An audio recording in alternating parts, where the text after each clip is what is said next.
mbokki Gambia ñu ngi leen nuyu nuyoob jàmm nuyoob yërmande nuyoob barke yi nuyoo faxe ko fii si AG radio ak seeni mbokka Saliu Njaay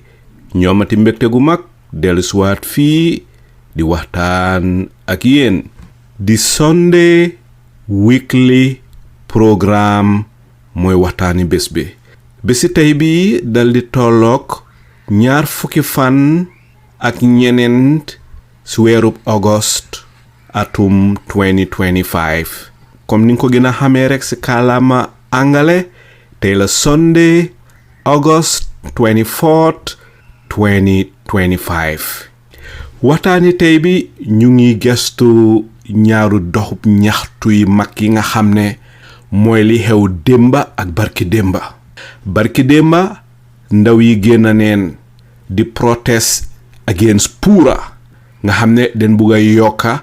mbiri maanaam internet gi loola nag métti na réew mi ndaw ya nag dal di jël affaire yi moomale ko seen boppa ne ñoom dineen doxub ñaxtu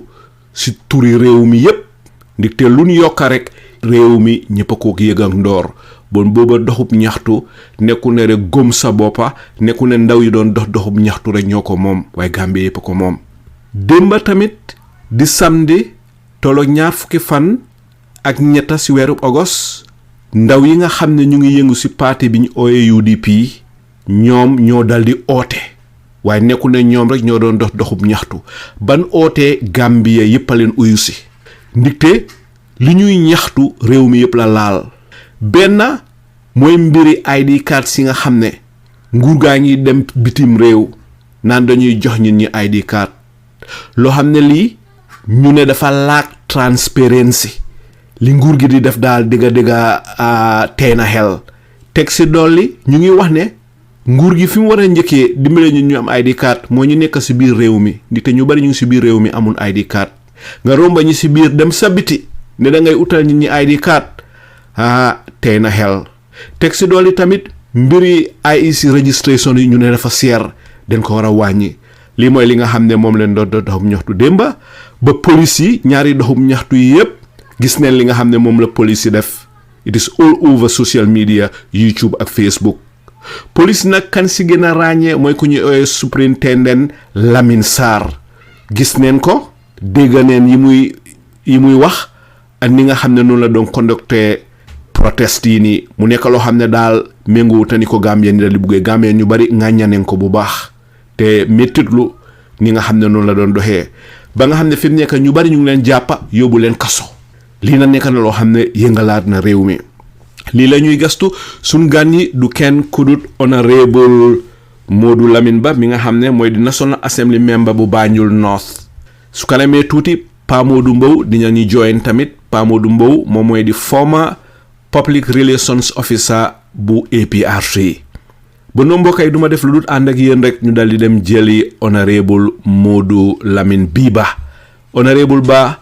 ñu ngi lay nuyu di la sant di la gërëm di la joxaat sa wàccuwaay ba mat sëkk di la yaatalaat te di la dalalaat fii si AG radio nga xam ne doo fi gan. jërëjëf Mr Njie once again comme noo ko waxee rek si pour ñëw si plateforme bu am solo bi di AG radio di bugg a sis opportunity bi pour nuyu képp koo xam ne mu ngi si plateforme bi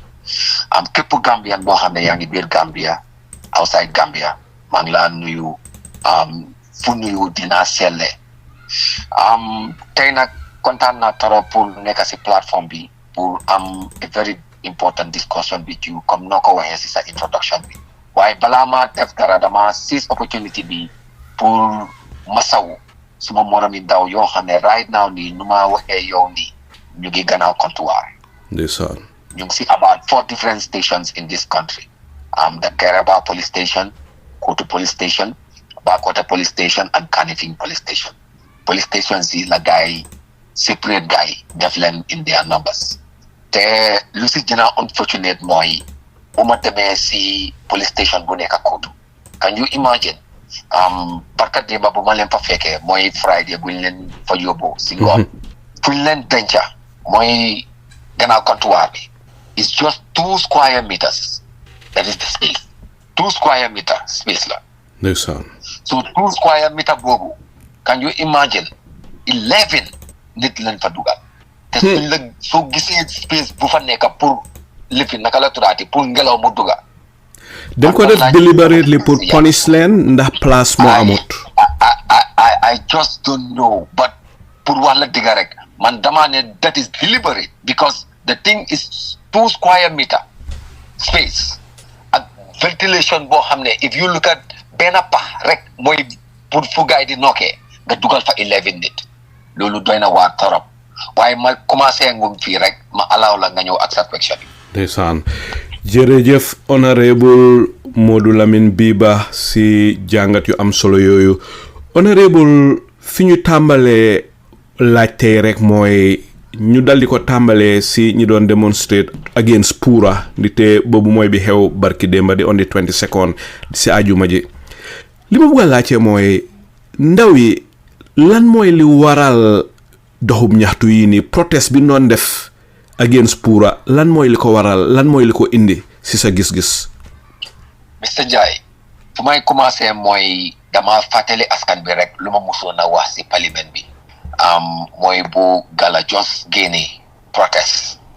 about this Jammeh's asset yàlla def pencum réew mi ñu oote woon lu ñoo ooyee extraordinary session boo xam ne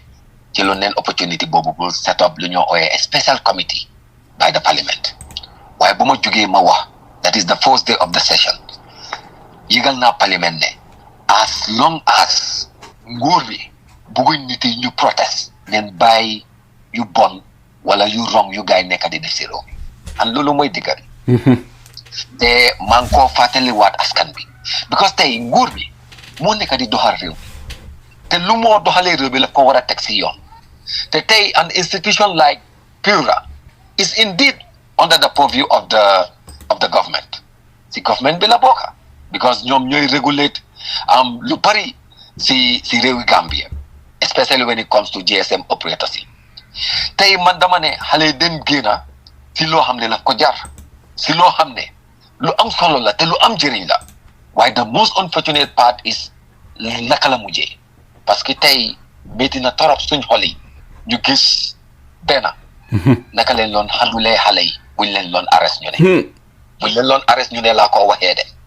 parce que the thing is gisuma lan moo war a tax ñu arrest xare yi parce que man arrest boobu dafa mel ni comme ne léegi the Gambia Police Force of the Gambia is telling us ne soo nekkee si jumaa sa di julli ak i nit dañ la am pour arrest loolu la ñu firndeel léegi soo demee si marché bi pour nduga dañ la war a arrest soo taxawee si mbedd bi di ut moto dañ la war a arrest soo demee dëj soo demee ngënte soo demee taka ngeen gaada dañ la war a arrest because loolu la ñu firndeel te noonu laa ko mën a waxee parce que man mënuma understand that place is a public space of course te public space boo xam ne la wax dëgg neex yàlla anybody can go and stand there ku nekk am na right pour dem taxaw fa by the way PURA is a public office for that matter am neen right pour dem fa so ban justification la police yi war a teg fu mu nekk nii ne waaw den war a mun a arrest xale yi ba pare amuñ si arrest rek gis ne naka leen loon harassé xale yi te lu dinaa daw yaram Mr Ndiaye mu yéeme lool mooy ne xam nga lan mooy lan Mr Ndiaye gis nga bés bu ñoo arrest xale yi bés boobu leen sentence that Korea America Michael Korea Mr Korea 67 and a half years leen ko sentence even our security men and women in this country nekkuñ sax di reflect to those sentences lan moo ko waraloon te mu nekk comme façon yi lu nekk di happen and by the way I am saying it loud and clear I am very disappointed with that whatever Mr Sarr they call him Superintendent Lamin Sarr Because one thing I will say is that mom nekana ko hamne he even doesn't understand the young people are the citadels of the country. They are the cream of the society. They are the current and the future leaders of this country. Mom manifest na lulu ba pare wane na ne mom nekut domi rew bu baax pour wax la diga rek. Parce que tay loi bi is very clear. Yow yaa ngi wax sa yow as superintendent ku ñëw nekk in charge of that operation da nga am ku ñëw wax ak ñoom si njëkk ak si taranga. The videos are there. We have seen the videos. You went, sa first language mooy I am not here to negotiate. Who are you? Yow yaay kan? I am not here to negotiate. Who are you? And this needs to stop in this country. The never again mantra should live and should be alive in this country. We are not taking any baby step towards this. And but I am so emotional. It's okay. Right now. Because the thing is, I am not expecting young people to be treated like this in this country. Manlumalewa always boy. Let us better prepare our young people so that we can have the best generation ever. Yet to born. But this current government, they are not doing absolutely nothing towards that. The frustration is too much, to tell you the truth. Just look at the index when it comes to the percentage of the number of young people that are unemployed in this country. I am not saying government have to employ everybody, but create opportunities. Then you talk, then you get create opportunities. But who are they giving these opportunities? They cannot tell you success stories. Of recent, balad halay di dem Spain, swamasi ginon nen, dem coffee time, what raise our concern in terms of nakalen kon dito hale. Why tay I am vindicated? Halay dem amuñ fa 1 month sa ñu ne ñaar abscond nen. We can put proper mechanisms in place. Why you are back to what happened during the protest? I am saying the police have no case as far as I am concerned and as far as I understand the law. I will prove it to you tomorrow. Tomorrow, last 72 hours, the exhaust according to the law. When as far as you learn detain, legi police dañ leen war a arrange yóbbu leen to the court. Legi nañ dem si court si élection ne yàlla. Guy wax ñu léegi lan lañ caac xale yi because comme lu ma wax rek si doorin ba su fekkee ne xale yi at the end of the day they are guilty then man Honourable Modou Lamin Ba maa ngi wax ne kenn du demaa si juma si biir Gambia kenn du demaa si church kenn du demaa si marché because ku dem den la arrest because loolu la moo filmé te loolu nekkul lu war te lu may oj government bi mooy pour wax leen dëgg rek ñun ñu nekk Gambia fii nekk ndawi Gambia kontaanuñ de wax dëgg ne yàlla kontaanuñ because right now ni pour wax la dëgg rek man mënumaa toog depuis barka démba maa ngi dem round te demuma round rek MC parce que man duma façon ngi nit boobu man ak ndaw yi la suma resource lu ma si mën a dugal pour make sure ne seen upkeep is okay maa ngi ko see def waxuma ne nag maa ngi def àdduna ak lu si biiram de waaye maa ngi def lu ma antal te ñoom ñëpp ñu ngi ko apprécier waaye mbir bi du loolu xale yi ñu si bari tey ñu ngi am soxla yu bari yuñ war a dem toppatoo xoolal démb rek ñu ne waa grand ngeen leen beel waa grand ngeen leen beel ba ngeen leen téye ajuma da ngeen oogaa yi laaj leen whether they are guilty si loolu leen charge in terms of unlawful assembly xale ñu ne they are not guilty te waa grand naa leen beel waaye da ngeen a accept that charge après ma jox leen beel xale ñu ne déedéet soo ñoo bàyyi da ñoo bàyyi unconditionally te man dama si d'accord ak ñoom xale yi amuñ time yi xoolal di dem di reporter police ñun amuñ time boobu te Gambia police force dañ ko war a xamee noonu te nguuri Gambia tamit dañ ko war a xamee noonu fii kenn la fi amul time ba pare by the way that will even defeat the purpose of why young people went out and they were arrested because tey suñ leen béyee ñu dem what is PURA going to do in terms of the increment when it comes to the tariff when it comes to the prices that is the price fall for megabytes in this country te megabytes bu ñoo wax ni gis nañ evidence police yu demoon sax pour arrest xale yi ñu ngi toog di browse ak wireless because of lan mënuñoo afford internet or megabytes data in this country because tey luñ leen a fay rek dañ waxante dëgga tey ñu ne according to Africell man Africell line laa amee at QCell tey according to Africell soo demee si seen wanteer lifin bi naka la tuddaati seen wanteer initiative bi ñu ngi laa wan ne $600 pour 12 gigabytes and it is only valid for 14 days. So meaning su fekkee ne man dama mun a use that 12 gigabyte within 14 days beneen 14 days almost 28 days si month bi dama am pour dina ñaar o ñetti yoon megabytes pour rek am access to internet, which is going to be su nekkutee lefi naka la tuddaati 1,200 laf ma cost 1,800 or even more than that, depending on how I'm going to use this internet. Te lu ma si gën a surprise sax xale yu bari dama leen léegi gis TikTok, they come up with very good contents, but most of them nekkuma di gis guys di ñëw ak with this dëgg la am na ñoo xam ne ñu ngi ñëw with the content of what is happening as far as the situation or the case in PURA is happening. But I was expecting ne ñoom ñëpp dinañ génna wane seen dismay because tey ñoom suñ amul tey internet duñ mun a create any content nii da jaay seen content da mun a am followers or views, and this is something very important. So loolu tam ma ne la ne nii ne jamono bi réew bi Gambia mu ngi nekk si situation boo xam ne dafa daw yaram, and the most unfortunate part is Gambia nu may waxee yow nii amul benn vision. We don't have any vision as a country. Lu ne waaye mu def, which is very unfortunate, and that is the truth, because su fekkee ne authorities yi ñooy génn di wax nu leen ne di isi tribal statements di def tribal statements yoo xam ne dañoo divide Gambia pour rule, nga xam ne Gambia wax dëgg neex yàlla fu mu nekk ni is high time for us to have very calm people and conscious enough with their consent to calmly run this country. And the time is now. The time is now, and I'm urging Gambians pour ñu ubbi seen bëti pour xam ne jamono buñ nekk nii Gambia deservedly duñ fi nekk 22 years ñu ne dictateur leen amoon def nañu lu ko nee ñu dem through the ballot box ñu génne ko ba pare ñu am koo xam ne ñu ne waaw is démocratie ba pare ñu ne dañ ko faa bàyyi ba léegi. No, it cannot be. Gambia have the time next year 2026 to make sure that Adama Barrow is no more the president of the Republic of the Gambia. Ndeysaan dëgga daw na yaram fi mu nekk honorable ma daldi la yóbbu rek barki démba si aajuma ji ndaw yi nga xam ne ñoo doon demonstrate ndaw yi liñ doon demonstrate mooy mbiri PURA seen mandatory price floor of $50 per gigabyte. Ma bëgg laa laaj rek su ñëwee si yëfi internet si sub region bi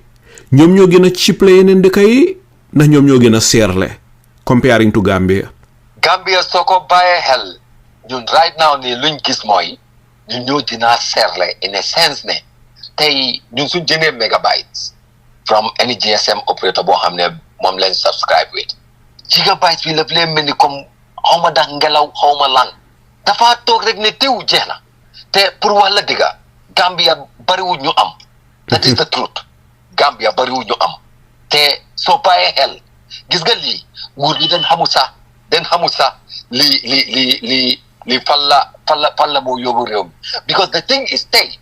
yaa ngi force ñu bari si lu bari tey for example suñ xale yu jigéen ñi yaa ngi leen a force ñu dinaa nekk caga sorry for the language parce que tey dañoo feel ne like ne suñ demutee jox seen boppa góor yi suñ leen jox tey xaalis duñ mun a toppatoo seen boppa not to talk of have access to internet tey suñ gisee communications yu bari si réew mi we communicate through the internet pour wax la digga ñu bari through the internet lañ lay communicater waaye is very unfortunate ne this is the situation in this country now te fii comme nu ma ko lay waxee rek ñu seen loxo agut seen gannaaw ñoo ëpp fuuf ñoo xam ne seen loxo aga nañ seen gannaaw si réew so loolu rek waroon na moo nekk benn façon yërmande boo xam ne nguur bi waroon na koo am si doomi réew mi xam ne wax dëgg neex yàlla man de ma may nguur bi waaye loo xam ne dafa jàppale suma nit yi si lu laa war a taxaw yow tey nguur bi waroon nañoo gis lu xale yi def ñu ne su fekkee ne lii de mooy concerné Gambian si PURA war ngeen a jël seen jéego ak taxawaay pour ngeen seet naka la internet di yombee si réew bi mu jaral ndaw yi ñu génn mbedda bi ñëw bépp si seen office waaye non ñu ne non den leen a arrest ba pare arrest bi di jël xale yi mel ni comme béy xar nag nga jël di sànni si biir moto nag yi sa ak xar yi sa léegi nangoo tuñ façon yi sànni bu ñu loon sànni xale yi pour wax la dëgga si réew mi nag yi dañoo bifu doolu dañ dugalee noonu si moto foog nga naxantee gars yi dugal leen si moto waaye vidéo yi yëpp ba pare lu mal si dina yéeme mooy the Gambia Police Force ten fàtte ne fu mu nekk nii technology la fa advance ba pare amul dara loo xam ne da nga ko mun a bit as far as the current situation is concerned. We can remember years ago ñu bari amuñ woon access to all these facilities waaye léegi nekkaatul benn yaa ngi gis ne everything was happening online that very time ba pare it was updated online nit yaa ngi ko stream online people saw everything that went on. For example, the scene of that Mr. Sarr when he just came, what he first said loolu ni ku responsible sa du ko def. mooy superintendent Lamin Sarr. Very irresponsible. Very irresponsible. lan la Lamin Sarr doon wax pour suñ déglukat yi nga xam ne fàtte neen wala xamun woon lan la wax rek bis boobu. just ñëwee rek lu mu njëkk a wax mooy we are not here to negotiate. I am not here to negotiate. You either leave or we do what we have to do. Xale balaa ñoo xam lu xew sax téye na leen can you imagine xoolal suma rakab yi sëñ Fallou Galas yow da nga wàcca rek journaliste yi seen la rek yow waxanguloo bisimilah sa maaleykum salaam sax xoolal saa nu mu téye xale boobu yow da nga xam xale boobu si ban famille la jógee si ban yar la jógee lan la xale boobu taxaw si biir réewi Gambia nga ne noonu nga koo toraxalee si àdduna bi yëpp ñu koo gis. lan la Galas def ba police yi arrest ko. ñun ñëpp loolu la ñoo laajte parce que tey vidéo buñ gis online Galas dafa taxaw media houses yi sëm ko ñu gis Sarr ñëw téye ko si gannaaw xëcc ko puus ko gars yi xëcc ko ba dugal ko si moto bi is that correct yow su fekkoon ne Galas la loon romba sax am na justification ne la loon romba waaye leena tamit nañ ko xam suñ fooga ne comme like ragal moo nekk si réew mi ñu ngeen nax seen boppa ñun ndaw yi ragaluñ dara te man maa nekk di wax lii ñun ndaw yi ragaluñ dara because foofu leen tollu te nag ku bugg a sa réew foog nga wone ko because pour wax la rek démba buñ leen joxee that bail maa ngi demoon kootu because dama loon dem round all the police station pour waxtaan ak xale waaye buñ demee kootu one of them wax dëgg ne yàlla mu ne mu ngi liggéey standard ci seen operation bi standard newspaper ci seen operation bi mënumaa fàttale ko tur bi moom nag la fa am health implications so buñ waxee moom mu ne moom la loolu romb rek gis xale yi di protest mu gis ne lii lu genuine la mu join protest bi loolu lañ ko téyee yóbbu ko waaye moom amutoon intention ñu ne ko nag léegi two options moo fi nekk either ñu bail la nga dem nga ñëw di report si o nga xaar 72 hours yi mu exhaust comme sa morom yi ñu dem to the courts moom mu ne la fa bugg a pour ñu bail ko because of health implication am and xale yëpp dañ ko nangul parce que moom he was not mentally prepared for this. And if the Gambia Police Force think that these young people are not prepared for this, they don't know what is up, to be honest. Then by the provoke Gambians. Gambians deserve better. And provocation is getting too much. It's getting too much in this country. Honourable si sa gis-gis foog na ne xale yi den break any law ndikte xale yi seen justification mooy ne den rely on section 5 of the Public Order Act. foog nga ne xale yi den break any law. Mr. Njie xale yi breakuñ benn law loolu tax ma ne la leen nii ne xale yi suñ leen findee guilty rek after 72 hours in the courts ma xam ne côté Gambia suñ judiciary bi duñ dara compter because duma mun a understand su fekkee ne loolu la den compter waratuñoo tasee si jumaa yi waratuñoo tasee si cooj yi waratuñoo tasee tamit si maasa yi waruñoo tasee tamit si ngénte yi ak si takay ak si dëj yi si famille sax waruñ faa tasee waat because loolu la miin loolu tax ma ne yëpp dina leer ëllëg su neexee yàlla xale yi xam nañ exactly what they are doing and man comme ni ma ko waxee rek I am 100% in solidarity with them te ñu ngi xaar ëllëg ñu seet suñ leen yóbboo court because the thing is ëllëg la 72 hours yi di exhaust that is what the law says parce que police yi ñoom si law bi la ñoo rely on te ñu ne they will enforce it without fear or favor. lan nga foog ne honorable moom mooy li xew su fekkee ne ëllëg deadline bi 72 hours jot na bàyyiwuñ leen ndax xale yi dafa am lu parewaat pour def lu demee ni ki doxub ñaxtu pour ñu bàyyi seeni naataango yi am déet. non loolu police yi mënuñ si dara sax according to the law they should be arraigned to the courts and they should face the court and not the police anymore loolu diggante ñoom la ak court bi léegi loolu police lab si mënu dara xanaa leena jiko bandi mu dugasi ñu bàyyi leen ñu arrestaat leen leena moo ma jaaxal honorable mooy ne xale yi ñoom ñu ngi rely on section 5 of the Public Order Act section 5 of the Public Order Act nii du loo pour amee microphone pour def demonstration war ngeen a mun a dox ñaxtu peacefully waaye police yi dafa mel ni ñoom leen ignore section 5 of the Public Order Act ñëw rek declare a lawful gathering ñëw rek declare ko unlawful loolu is illegal di police yi doon acté ba pare use excessive force upon all that ngeen arrest si xale yi upon all that ngeen ne xale yi dañoo am pour plead guilty pour ñu bail leen naka nga force nit ko committed crime dafa mel ni ngay dox rek gis nit kuy dox si mbedd mi rek nga jàpp ko yóbbu ko police ne yaaree ñi pleadal guilty su ko defee ñu bail la naka la loolu mu ne am fa mu sa déggee loolu si àddina si lan mooy si sa gis-gis loolu tax ma ne Mr Ndiaye nen bàyyi di foyee suñ xel yi gis nga réew mi Gambie kañ jënuñ ñu koo bugga gis nga Gambie suñu ko nit yi jënoon a bugga ñun dañ fi am jabar am fii i doom yoo xam ne ñoom ñëpp a ngi dëkk Gambie fii te ñun Gambie leen am te Gambie rek leen mun a am man lu ma mun a bàkku si àdduna mooy ne I am a Gambian loolu moom suma loxo si kaw and I am a proud Gambian so su fekkee ne ñun dañ am suñ biir ñoo xam ne ñoom faalewuñ loolu te balaa maa dee rek ñu ne they are following orders man order boobu laa wax ne leen war a jël teg ko fële ñu gis Gambia because tey luwaa yu gars yi di wax nii yëpp ñun luwaa yi ñun ñoo ko defar si parlement ñoo defar luwaa yi but luwaa yi bu nañ koo ci ñaat it's very possible because these are man-made laws and it can be changed waaye ñëwaat to section 5 of the Public Order Act comme noo ko waxee rek xale yi gisuma benn unlawful assembly bu gaay commit man gisuma loolu with suma xel bu ndaw bu ma am in terms of law with the advices and the conversations I have with legal minded people not only in the Gambia but even outside Gambia when I had this conversation with them for the past 3-4 days gisuma si benn illegality ñoom neen wax ne dañ ñëw forcefully pour ñëw toroxal xale and this is what is happening now te nag comme lu ma wax rek what they trying to play yesterday was to allow to bail them with condition that is to accept ne they unlawfully assembled which xale yi tamit am xel bu mu tom asamans ne we are not accepting the bail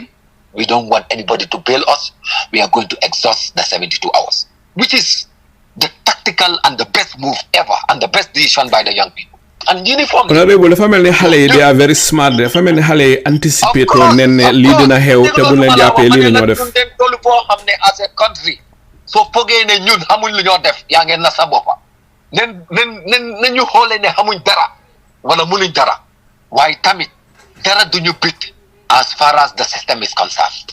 parce que real pour understand la ba pare teg si tamit am that mind pour mun a interpret te xale yi some of them are lawyers xale yuñ téye ni some of them are lawyers some of them just graduated from the University of the Gambia xale yeen arrest with law mooy ñenn ñi si xale yeen arrest waaw comme like one like Geto Pen just graduated some time ago in law xam nga sometimes if you think ne these young people te lu si gën a yéeme mooy xale yu nekk si biti sax they are more than ñu nekk si biir because ñu nekk si biir right now they are just 16 in number foog naa number sin fi mooy ñoom 19 la woon waaye 3 den jël démba bail ok yeah because kenn ki comme lu ma la explainal am condition am mënu koo may pour mu nekk fa mooy that guy who is working with the Standard newspaper as part of their operations and we really understood te tamit soo bàyyi xel mu ne la fa loolu romba gis xale di ñaxtu moom tamit mu gis ne lu ñoo ñaxtu am na solo mu join leen lii moo tax ñu arrest ko honorable ba foog nga ne police yi xam neen bu baax loi bi foog nga ne most of the police didn't mun a read out of their head then mun a read straight away without looking what is written in section 5 of the Public Order Act foog nga ne xam neen Public Order Act bi liñ fa binda foog nga ne police yi ñu bari xam neen loolu. To tell you the truth, Mr. Njai, we have very educated policemen and women in this country. I can tell you this. I know some of them currently, sir. I'm not going to pursue his PhD in law. Te mu ngi si police bi. Mu ngi si police bi. That is impressive. Currently. mu ngi pursue his PhD in law waaye soo ko gisee kii lañ gën a tuutal si police bi tey. fonkul nit ku jànga yàlla comme lu ma lay wax rek yàlla baax na because fii nekku ne ñëpp a bon de am na ñoo xam ne wax dëgg ne yàlla xam nañ seen liggéey. Can you imagine ñun police bi buñ fa demee sax Kairaba police station these police officers you will see it in them ne ñii lu ñoo def ni sax neexut leen but what can they do ñu ne order and order bi moom a métti Mr. Njie order bi laa mënut a absorb ba léegi foog nga ne police they are required to obey unlawful orders. man loolu ma si jaaxal and ñoom ñu ngi fàtte ne that Mr. Korea this unlawful order moo tax tey mu ngi tëdda 67 days in jail. nen fàttale ko loolu xam nga the thing is man dama lay bëgg a ñuy jànga gis nga tey soo gisee ñu ne the never again mantra ñun gis neen lu fi happen noonu bugaatuñ mu happen te loolu naka la moo mën a demee mooy ne ñu gëstuwaat loolu tax dama leen gërëm organisations like Fankanta ñoom dañ lay organize this transitional justice process ñoom wave dañ lay organize this transitional justice process programs yaa ngi understand victim center even National Human Rights Commission pour fàttali nit yi ne lii moo xap noonu te lii jaadutoon si yoon te waruñoo nangu lii as a country and lii moo nekk resistance bi right now xale yi suñ defutee nii rek people will not be aware and the most unfortunate part is ne only people that are within the greater Banjul area are aware of what is happening right now. Go to the rural Gambia right now. They really don't know what is going on, which is very sad. Honourable Ba, we have a lot to do as a country. Honourable Ba, a lot to do as a country. Definitely Gambia meetings di demee nii lii mënut a continuer waaye ma laajte rek Honourable Ba na ñëw si doxub ñaxtu yi démba mooy UDP Youth Wing although ñoom ñoo oote waaye ñi fa nekk ñëpp nekku ne UDP leen people from all parties ñu ngi fa woon different kind of people ma bëgg laa laaj li ngay doon ñaxtu mooy ñaari yëf benn mooy mbiri ID cards yi nga xam ne moom la ñoo register bitim réew ñaareel bi mooy IEC fees yi they are too expensive na ñëw si first one bi ID cards yi lan mooy sa gis-gis si ID cards yi nga xam ne moom la nguur gi di dem di register si yeneen dëkk yi. Comme nu ma ko waxee woon démba rek during the protest man mii suma boppa maa fa woon physically wan naa aduna bi yëpp ne man suma xel la fa tey te képp genuine Gambian sa xel dina tey si nguur bi through immigration naka leen nekkee di issue ñu ne ID cards to Gambians that are outside Gambia and to be specific that are in Mauritania ñu ne ak Gabon. The most unfortunate part is man lu may wax mooy te wax nga ko si sa introduction bi parce que demoo njaay la suma benn cousin bu jigéen apply ID card Banjul Mr. Njie can you imagine ban la apply ñu ne ko demal ba 1 month receipt leen ko jox ñu ne ko nga ñëwaat jël si sa ID card bi but the same government is bragging through immigration ne ñu ngi jox ID card Gambians yoo xam ne ñu ngi outside Gambia maa ngi dégg démba waxi Seydi Njie mu ngi wax ne comme like ñun we are nobody to identify to say ne he is a Gambian or he is not a Gambian ñun jóguñ wax loolu de te na leer askan bi ñun luñ wax dafa leer nañ ñun ñu dëkk Gambia nekk doomi Gambian ñun mënuñoo am ID card doomi Gambian bu nekk ba Mauritanie Gabon mu ko mun a am fekk ñun suñ officier yi ñoo fi jógee dem jox leen ko ñii kuñ jàpp mais moo xamante dëgga te tamit suma xel jën na moo tey understanding ne next year su neexee yàlla election la presidential election bi next year la te lu mu bon IEC dinañ am lu ñoo ooyee supplementary voter registration te loolu lu ko waroon mooy am na xale yoo xam ne last election bi amuñ woon 18 waaye January next year dinañ am 18 so they are qualified according to the constitution pour am a voters card pour vote during election when they have all the required documents to show that they are Gambians, especially ID cards. So who are we? Pour ñu ne dañoo toog rek lem suñ loxo yi war naa ko te dinaa ko waxaat ñun as far as we want to govern this country, as far as we want to be the next government of this country, we must show the Gambian people that we are very serious in what we do as a party and as people. Comme yow noo ko waxee démba United Democratic Party Youth Wing bi si njiitali ku ñoo ooyee Haji Suware mooy président ni National Youth Wing Executive United Democratic Party mu oote waaye Gambia yëpp a génn si te gis ngeen turnout bi démba people came in their numbers because they are very very concerned te mu nekk loo xam ne laf ko jar lafa jar a génn lafa jar a jàpp parce que gis neen lu fi happen of recent ñu ngi gis a report boo xam ne ñu ne léegi mu ngi with MOJ in terms of what happened with the accounts of the IEC more than $301 million boo xam ne dañ ko transfer to the different private accounts of individuals in working at the IEC and ñu ngi gis ne police ñu ngi joxe recommendation sëñ bi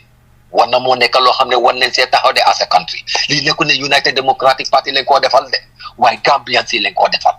ñu ñëpp toog nañ fii ñu ne lan ñu ne time Jammeh de la fa amoon special voters card yoo xam ne tollu woon na 300,000 yoo xam ne parce que ñun we can remember ñun time yaa Jammeh ñun fi Mr Ndiaye yaa Jammeh demoon na ba jamono mu ne Gambia ñu ne ko mu ne sole ma sànnilu te jine ñu sànnil ma ña ñooy jine yi aka moo xamoon lu mu loon def te tey xel dina jinaa ñaaw parce que yaa Jammeh ñu loon liggéeyal ñu la Adama Barrow nekk di liggéeyal waa so lu tax xel warut a ñaaw xel la faa ñaaw bem na xari so loolu tax ñun ñu génna in our numbers pour wone suñ concern as concerned Gambians wone tamit lu ñu métti te tamit woon IEC ne neen pare taxawal seen jéego especially when it comes to supplementary registration bi next year su jógee si loolu the increment bu ñoo wax ni the election bill is still in the parliament waaye gis nañ ne that provision that clause that has to do with the nomination fee was increased by parliament ak ñan mooy the majority in parliament mooy ñan mooy members ci MPP ñëpp gis nañ la leen def ci parliament bi they voted in their numbers because they have the numbers in parliament pour yokka ne lan presidential candidate bu fi bugg a taxaw 1 million ngay deposit ñu ne parliamentary member 150,000 so buggee nekk mayor or chairperson 100,000 nga bugg a nekk councilor $10,000 loolu foo ko wéer so now loolu bugg a communicate mooy election or political positions in this country is no more for the poor su fekkee ne that farmer béykat boo xam ne mu ngi si àll bi am na more ideas than me koo xam ne maa ngi am alal bu lu jee te mun na moo ñëw change the dynamics in terms of the progress of this country lu tax waruma jox kooku that opportunity pour mu seek for political position or elective position pour mun a make decision on behalf of the farmers in this country waaye ñu ne déedéet ñoom ñu fa nekk rek they are okay with that because xam nañ ne ñoom dinañ mun a afford that amount of money but man laa wax ne even man Modou Lamin Ba su ma ko munee afford sax I am not in support of that parce que I believe ne nu ma amee right si réew mi noonu la képp Gambian amee right si réew ñu ñëpp a si am Gambia is for all Gambians loolu tax waxi Seydi Njaay bi mu métti ma ne ñu ngi protest ñu ñooy ñan pour wax ña ñooy Gambia ak ña ñoo nekkul Gambia ñun woowu loolu de te loolu du suñu affaire ñun suñu affaire mooy. loolu la Seydi Njaay wax. yes ana dégguloo Demba publication li fi naka la turaati that statement bu mu joxe xaw ma si ban programme la demoon Demba xam nga the thing is man lu ma lay wax mooy sometimes dama lay wonder whether we are even okay as human beings because the thing is man maa ngi dem si programme boo xam ne it has to do with empowering young people all what I have to do is to tell them how much I am empowering them and how much I am ready to empower them more and also to listen to them and understand some of the problems that they are going through to come up with solutions but doo dem si programme boo xam ne it has to do with development nga si isi loo xam ne méngoowut ak looy def waaye this is the norm here in this country you will see people going to platforms instead of ñu nekk in line with what is currently happening they will try to seize that advantage pour isi yeneen a yeneen yoo xam ne sax nekku di exist te lii dafa am pour jeex si réew mi Mr Njie so lii moo nekkoon ñaari mbir yoo xam ne yooyu lañ jógoon genuinely pour mu ñaxtu si démba one Gambian si both in the Gambia and outside Gambia in the diaspora pour wan leen ne lii moo nekk situation bi now te tamit the immigration department through the DG Ibrahima Mbowe the guys stop this illegal issuance of ID cards to guy ñu nekk di claim they are not transparent at all. They have no justification. They cannot even tell us why they believe it. And we are going to to be honest, we are not going to allow Gambia to be sold to some individuals in this country. We are not going to allow that, to be honest. And as young people, we are ready. Adama Barrow should know next year's election, which is 2026 election, is not him versus any political party. It is Adama Barrow versus the Gambian people. And I am saying this here today. And next year, we can talk about this again, inshallah. Ndeysaan. Honorable Ba jërëjëf si jàngat yu am solo yi ak leeral yi ni understand naa ne yaa ngi busy so kontaan nañ trop pour am la fi yow itam ñu dal di déggee si yow sa gis-gis ak sa jàngat si ñaari mass protest yi nga xam ne mooy lu doon xew on the 22nd on the 23rd di démba on the 24th leen yóbbu Ablaye Sanyang sa court ya arraign ko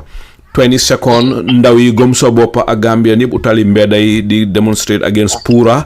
démba tamit ndaw yi dali utaliwaat mbedda yi di demonstrate against mbiri ID cards yi nga xam ne mooy li lëmbe réew mi jaaxal nit ñi yëpp am mbiri IEC fees yu seer yi nii fi mu nekk honorable bala ma laa bàyyi nga dem rek ma bugg laa laaj ñu ngi am tamit Tobaski Sibi mu ngi si biir ba pare Mr Pa Modou Mbowe tamit mu ngi si biir Jibril Fadi yaa ngi si biir ak Buradi ba dina ñëw si yéen su kanamee tuuti honorable bala ma laa bàyyi nga dem rek ma bugg laa laaj ndax yéen ñi nga xam ne yéenay suñ député yi ndax xalaat ngeen pour IGP Sidi Muxtaar Touré pour mu ñëw uyusu leen ngeen laaj ko ndax police nii la ñu defee seen liggéey am déet ba pare teg si doole Sidi Ndiaye ndax plan ngeen pour ko pour ñëw pour mu explainer leen la nga xam ne moom la wax on coffee time Peter Gomez ay yi nga xam ne moom la wax démba jëmale ko si mbiri tribal politics yi ni ñuy gis nga Demba Sabali génnoon na wax musiba gu rëy la Demba Sabali waxoon tamit dégg neen Sehu Mbale dal di ko wax last week di wan ñi ne président bi Paul la vice président bi Paul la Paul yi ñoom ñoo amee di key important position in the government maanaam di wan àddina si ne Gambia is a government of fula moom leen am ba pare tamit Sidi Ndiaye the same rhetoric loo xam ne lii it cuts deep into the heart of every Gambian di wan Gambian yi ne ñun nguuri fula leen amee lan moo si sa gis-gis ndax yéen di ngeen Sidi Ndiaye pour mu ñëw explain.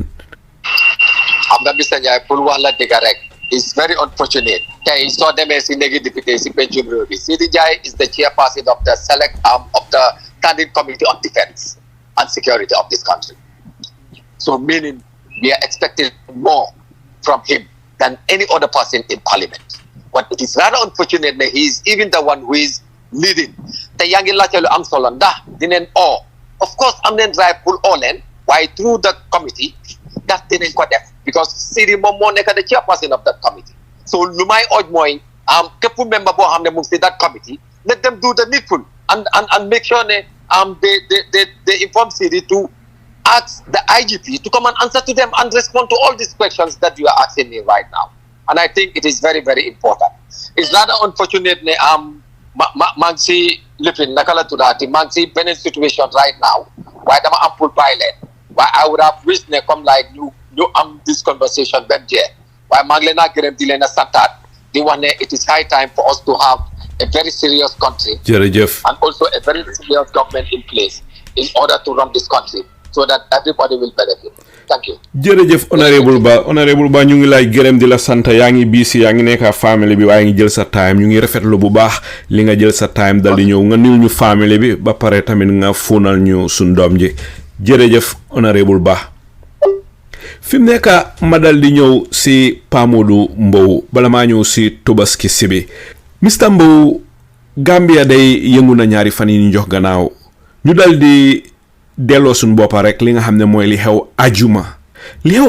lan mooy si sa jàngat bi GOMSABOBA ak ndaw yi utalee mbedda mi di doxub ñaxtu mbiri PURA li nga xam ne moom leen yokka internet yi lan moo si sa jàngat Mr Mbowe. waaw jërëjëf Alaaji Saliou man laa nuyu ak man laa fay bu baax a baax sax di nuyu tam suma naataango yi nga xam ne ñoo fi nekk ci panel bi spécially Alaaji Jibu Fadia maa ngi leen a nuyu bu baax a baax di leen gërëm di leen sant Alaaji Saliou jërëjëf ci laajte bi man nag wax dëgg yàlla I'm a pro dialogue person. I have to be very honest ne li nga xam ne moom mooy xew ci réew mi fi nekk ni it's not okay but it needs to be addressed waaw li tax ma wax loolu mooy lii raam si ñett bi la jëm te am na taxawaay yoo xam ne ñu ngi ko taxaw sometimes dafa mel ni ñu ngi junja seetaane ñu ngi junja unrest te fooguma ne loolu lu solution la man dama foog ne whatever loo xam ne luñ soxla la si biir réew mi fii war nañu war a mën a am decency pour war a mën a toog ñu dialogue. Mr Mbowe sa voice baa ngi low di nga mën a jegeñ sa microphone bi. waaw xool mbaa yaa maa dégg léegi. waaw clair. waaw comme li ma wax rek Alaaji Saliou ne man am a pro dialogue person man I love to exhaust the legal means in any given situation then xëy na use beneen way boo xam ne xëy na last resort la. Now, regarding about comme li ma laaj ci affaire yi PURA demonstration bi man dama foogoon ne gars yi dañ waroon a jiital li njëkkee moom mooy pour ñu apply for a permit comme like the very first one bi gala génnee ñoom dañ demoon apply permit ñu deny leen permit now foofu ñoom def nañ li ñu war a def dem nañ war a ne dañ bugg a dem am peaceful assembly pour am lu ñoo ñaxtu lu ñu bugg a pour nit ñi nguur gi xam. waaw léegi suñ leen bañ leen dinaayee permit génnaat nañ ci dee bi nonetheless pour def a peaceful demonstration which obviously mu suñ constitution bi may nañu ko public order act bi tam may nañu ko boobu mun justify naa ko te àndam naa si ñoom 110% wallahi now fast forward to this one without a permit, without even applying for a permit, which yaa ngi min gaay GOMSABOBA mooy bu ajuma bi gaay demonstrate against PURA boobu nga min waaw GOMSABOBA bi waaw okay because bañ annoncé seen intention pour def ko police bi dañ leen reply wane leen ne yéen waru leen a demonstrate without permit. You know, they reply to them, but nonetheless, they insist that they will go out without. They don't even think about applying for a permit. They just want to come out and just go to PURA and demonstrate peacefully while jarreless message. But yo, kinga hamne bindu logo, kinga hamne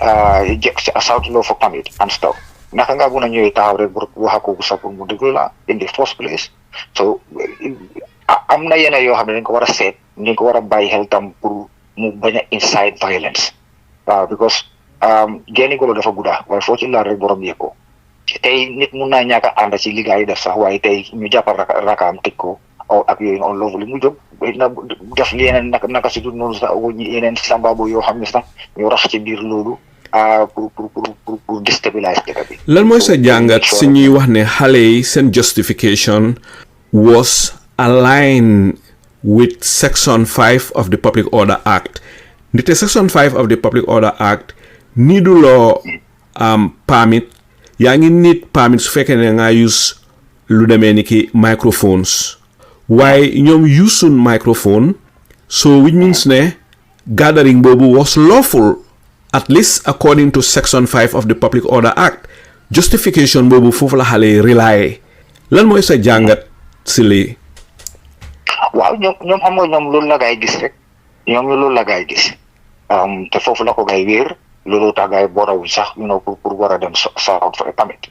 now soo ñëwee itam ci loi bi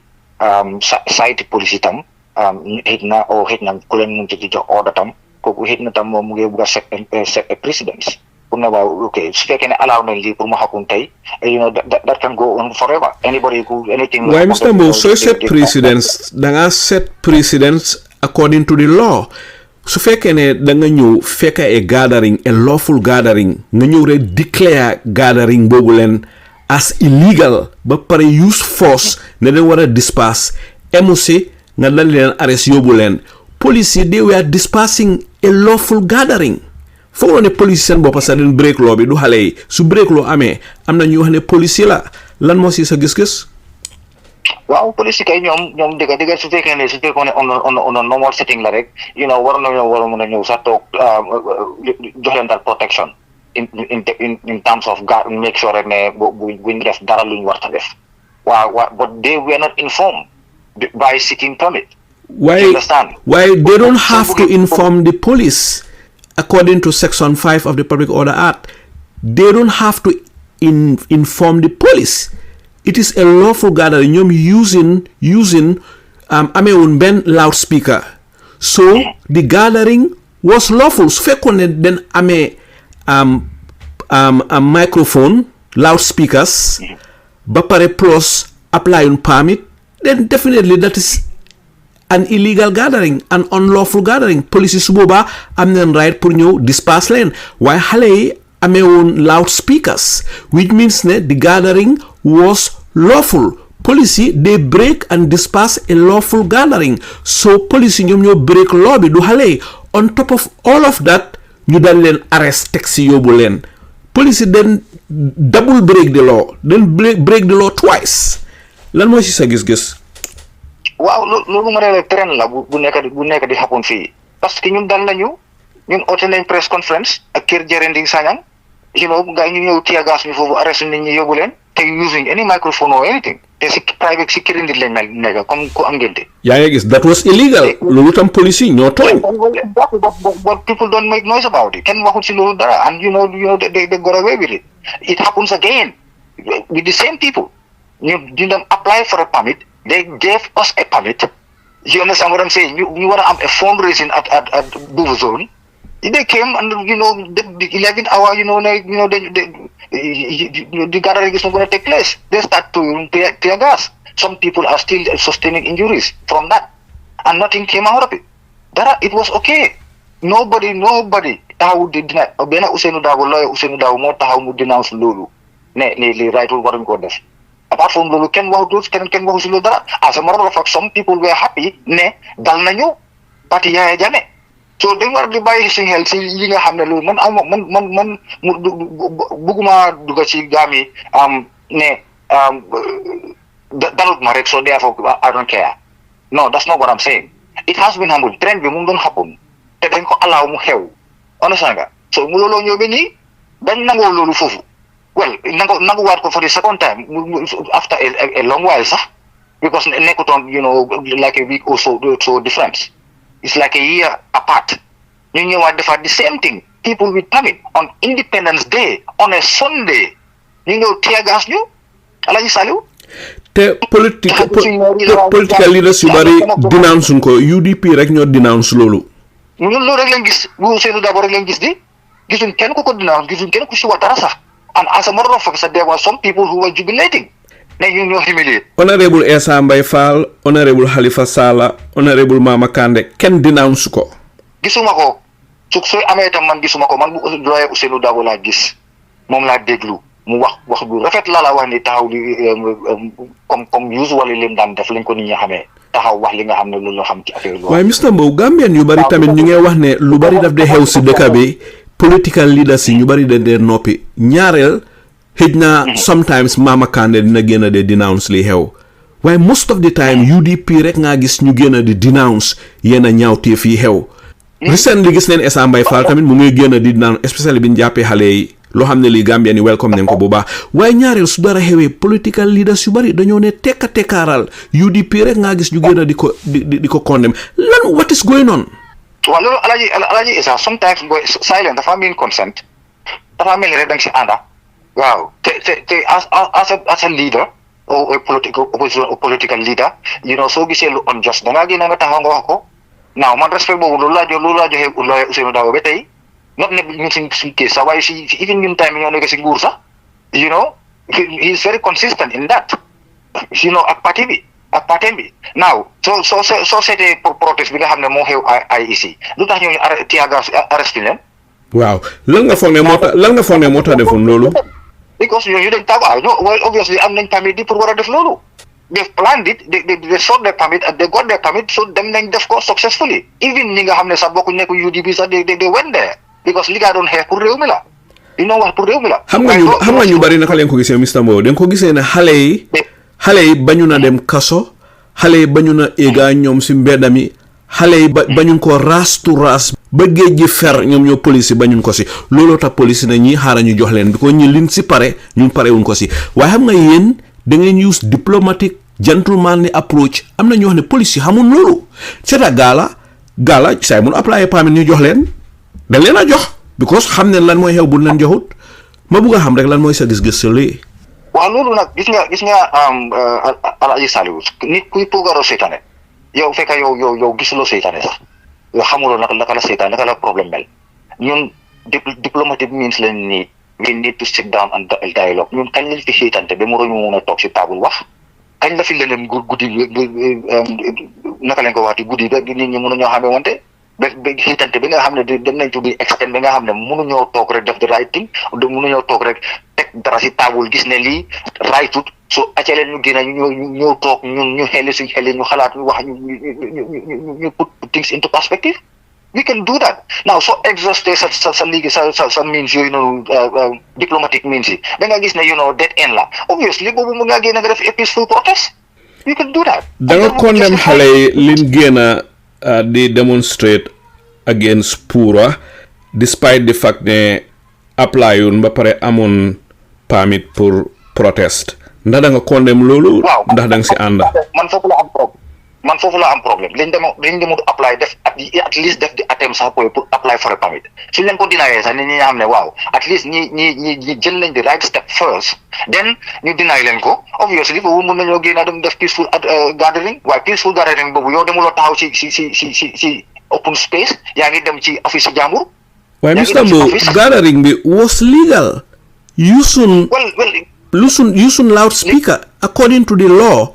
Based on Section 5 of the Public Order Act, the gathering was legal. How many things feel like you discuss law? How many you break law? How many? It's countless. It's numerous. Too numerous to mention. Why would you then let go? Then go nangu. Then nangu mo hell. You demaluru be legi. You buka talk you overgrow. Now you buka tahu ne wa legi dañu taxaw ñu bañ lolu. Now fofu la problème bi di ñëwé. Nañ ko nangu yoon démarrer. Nañ continuer nangu ko nonu. ñun ñoo set présidence bi the Gambian people ñoo set présidence bi because démb am na lu nguur gi doon def ak police yi am na ñu doon def yoo xam ne ni wallahi ñi ma toog ne teg daf leen mooy am na ñoo xam ne sax daf leen mooy nga see dégga te fekk loolu raytu toon tey léegi mu ngi ñëw xappun nii naaw fi mu nekk nii ñaa ngi bugga pour nit ñi jóg taxaw wax ci ak yooyu noonu what happened yesterday de xanaa kon dañoo sélectif asuñ lan la ñoo prioritize o lan la ñoo fulal o ñan lañ def is this the animal farm no it's not. Lu rong démba dafa rong tey lu bon démba dafa bon tey lu baax démba dafa baax na ba léegi lu baax munta bon lu bon munta baax waaw so suñ ne never again la waaye bañ ne never again bañoo wax never again sax la ñoo wax never again lañ wax ne pour mooy never again bi sax mu ngi xew si jamono boobu bi ñoo wax ne never again waaye ñu gas ko under the carpet waaw léegi fi mu nekk nii nag carpet bi fi mu nekk mën a fa jël clim bi foog nga génne carpet bi rek li fi nga ko fogas ko naa foofu lañ tollu nag. waaw fugas kapet boobu leen moo tax ñun ñi bugga next year bu demee élection ñu dal di fugas kapet bi ni te kapet bi fees na dara mun a tudd dugga si ron kapet bi loolu doo ko dee def si violence loolu fi mu nekk ni time bi toog baadi mbung la time bi oyente la time bi ñëw toog ñun opposition parties yëpp ñu ñëw toog booy xel suñ xelaat ko ñu ñëw toog tànn kenn jiital ko parce que njiit kenn rek la mun a nekka waaw ñu am ci yaakaar si moom jàppale ko comme ni gars yi jàppale président Adama Barrow. waaye Mr Mbowe yéen ñi nekk si opposition bi ñoom man ko wu nekkun benn ba nga xam ne fi mu nekk nii gis nga polls si they are everywhere bu demoon élection tey wala ëllëg wala next month Barrow duma leen te Gambie ni ñu bare ngay wax ne leen bugg a Barrow dem waaye bu demee élection tey wala ëllëg Barrow mooy nekkaat président opposition bi xam ne loolu waaye opposition bi ñoom it ñu ngi am seen problème they are weak and they are divided ba pare bëgguñ koo accept ba pare ñoom it neen kuy liit mu ngi nekk problème dafa daw yaram xam nga opposition boobu noonu tam nit ñi la Gambian people bi la duñ ay foreigners ay Gambian leen si wane ko still di Gambian people ñun ñoo xamul lan lañ bugga ñun liñ bañ moom xam nañ ko waaye liñ bugga moom xamuñ ko. su fekkee ne ñu nekk si opposition bi xamul liñ bugga bon nañ fa bàyyi Barrow rek mu toog ndigte Barrow is projected to win so leen ko waxee ñeena ñi ñu ne non Barrow is projected to win the elections the polls they are everywhere bu taxawee election dafa win waaye xam nañ ne the majority of the Gambians buggun Barrow toogaat fa because of hardship si coono gi nekk si dëkk bi waaye opposition bi ñooy di problème fi mu nekk Barrow is not the problem opposition bi ñoo bañ a unite lii mooy di problème. saa yoo xam nga ne invite nga ma fii ba ma ootee loolu di ko wax du at bii du 2025 ndax du. waaw wax dëgg. ba ma invite ñuy wax loolu du 2025 ñu ngi ko oo di ko wax loolu niru pour ñu yuxu at the top of our lungs loolu common sense la rek parce que Barrow ak coalition moo ko fi ici te coalition la nekk ba léegi. an incumbent bu nekk si coalition ba tey kooku naka la ko single party di wine loolu comment c'est xel mu ko jël try nañ ko 2021 possible ñëpp xam nañ ne loolu fii coalition moo mu génne Barrow su fekkee ne day bëgg pour mu génn fi loolu la mën a demee suñ bëggul pour mu génn fi nag dañ continuer si liñ nekka nii rek jasakumulaa daf fee nekkaat ba another 10 years sax dina romb 2031 dëgg daw na yaram Mr Mbowe boo tege foofu sa baaraam rek su ma ñëwaatee si yow bugga naa laa laaj police superintendent Lamin Sarr behavior ba pare tamit dinaa la laaj bu ma ñëwaatee si yow mbiri demonstration bi xew démba mbiri ID Cards si mbiri IEC fii si boo tegee foofu sa baaraam rek ñu dal di ñëw si Tobaski Sibi Tobaski yàgga nga xaarte te Gambia crédit seer na loolu mooy li waral sax barki démba ndaw yi utali mbedda mi ma bu laa laaj rek Tobaski si ñi la xamut kan mooy Tobaski Sibi. Wa asalaamaaleykum wa rahmatullahi taala wa barakatuhu maa ngi laa nuyu di nuyu sa paneliste di nuyu képp koo xam ne mu ngi follow sa programme waa Tobaski Sibi Gambian la juddoo Serekunda jàngee Gambia graduate West African International School yàlla def tamit ma pasu suma jànga and I am a software developer and I am a BSc holder software development so at the same time tamit politician la nekk ndaw si United Democrat Party yàgg si parti bi bu baax te yàlla def tey am one of the national youth executive member of the United Democratic Party and also the regional youth coordinator of KM region taxawoon na election during the past local government elections nekkoon na tamit nominated member for transport at the KMC waaw kooku mooy Tobaski. ndeysaan Tobaski am so impressed mooy rek li nga xam ne moom la Honourable Modou Lamin B wax bu yaagut mu ne nguur gi dañuy fayantoo xale yi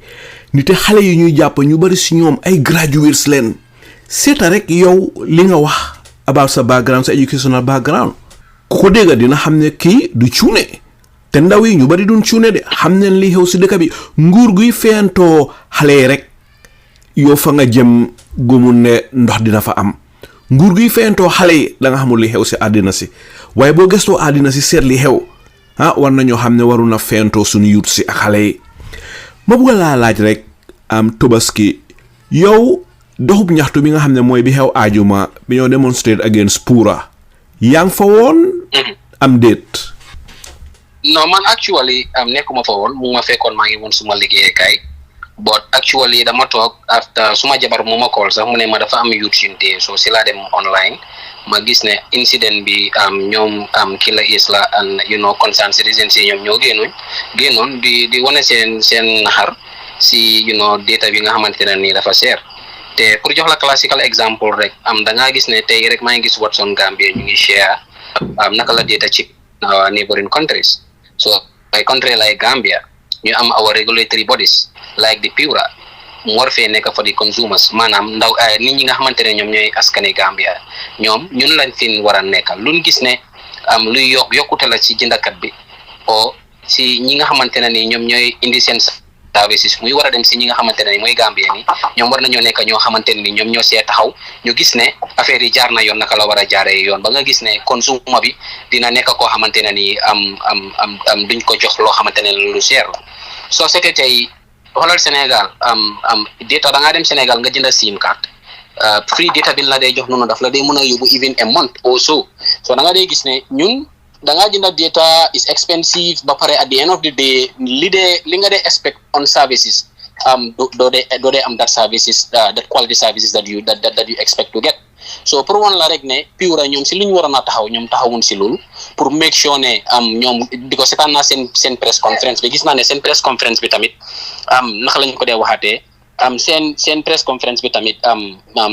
lii bi how to call it again seen claim si ñu doon def yëpp nekk na loo xamante ne nii méngoowut ak yoon. They are not protecting the Gambians. Businessman yi lañ fa nekkal te loolu mooy li am kii ni waaw soo ne businessman yi leen fa nekkal lan nga miin ndikte PURA ñoom mandatory price floor of $50 per gigabyte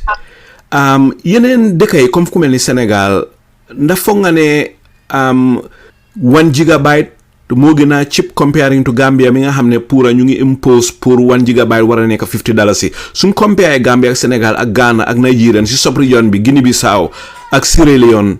ndax ñooñu ñoo gën a cheaple ndax ñun ñoo gën a cheaple non for a fact ñoo gën a cheaple because société Sénégal foog naa 2000 francs bi is around $250 mu ngi laa jox 15 gigabytes ba pare mu ngi laa jox over 200 minutes of free call so seetee loolu noonu tey yow nga seet fii am 5 gig is around $250 moo mel ni 1 gigabyte bu nekk is $50 so daf laa woon rek ne data is way more expensive in the Gambia than our neighboring countries, be it Senegal, Guinea-Bissau, Mauritania, Ghana, Nigeria, Freetown. I have been to 16 countries globally, but man munna la wax fa fact ne Gambia mo gëna expensive data in the sub-region. Ndeysaan loolu nekk na loo xam ne lu daw yaram la fi mu nekk bi nga xamee ne ndaw yi stage neen demonstration ma bëgg laa laaj rek ndax foog nga ne demonstration si dina tax PURA change their stance ndite li tax ndaw yi utali mbedda yi mooy pour bugga PURA understand ne nekkul ne ñëpp ñoo mun a afford 1 gigabyte $50 si data te ñu bari mun na li fi loolu demal YouTube rek bugga seetaan loolu fi wala nga dem Facebook data bi daf dee teel a jeex te man dama foog ne PURA war neen di apply standards yoo xam ne dañoo compare Gambia ak the rest of Africa ku fe ñu move together rather than always rek muy gën a seeta suñ port bi seeta yeneen there are so many things in Gambia loo xam ne lii dëgga dafa tiital nit ñi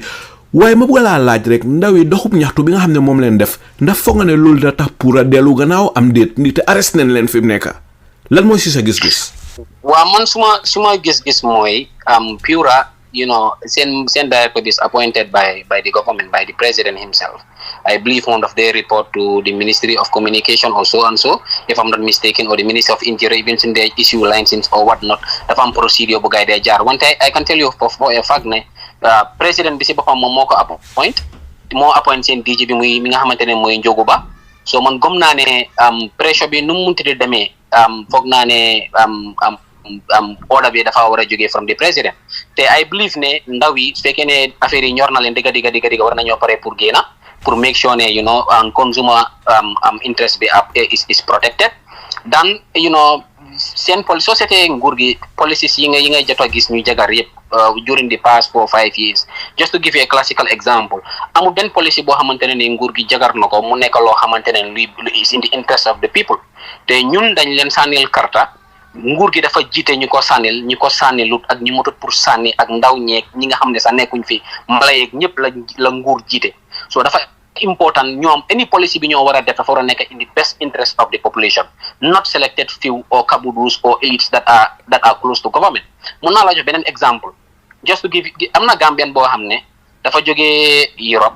mu gis ne war naa mun a participer lu si luy develop suñu économie and so on and so forth mu dem jënda ñaari container am foriñ indi ko ba si pori Gambia bi ñu ne ko ne foriñ dañ ko baan. There are selected few businessmen the likes of Futa Enterprise ki nga xam ne moom is very very close to Adama Barrow. Bu Adama Barrow doon dem Bakaw Pajero bi mu doon dawal soo seetaanee vidéo bi YouTube mu ngi wax ne Pajero bi moo dawal noonu Futa Enterprise moo ko may. So pour war la rek kan moom Futa Enterprise pour Gambia ni xam. Well, Futa Enterprise moo dee import malo, soble, diwlin ak many other commodities yi nga xamante ne ni Gambia dañ ko dee use on a daily basis. So there is a monopoly that is already in place at the ports, whereby tey soo nekkee Gambian nga war a import a huge quantities of, let's say, products, meaning food products, maybe mu nekk malo or soble or lii soo ñëwee ba si port la dee wax ne government bi dafa put embargo on this. So there is a specific businessman boo xam ne moom moo dee order foreign, but what's on Gambia have to capture the story and publish it. So mu nekk loo xamante ne nii daf laa wan ne there is no free market. Government bi dafa war a sit back mooy interest government pour mu bàyyi businessman yi ñu compete whereby consumer bi tamit dafa feel relief man tey mun naa jaayee 100 askan bi di jaayee 50 des na si consumer bi pour mu am a choice pour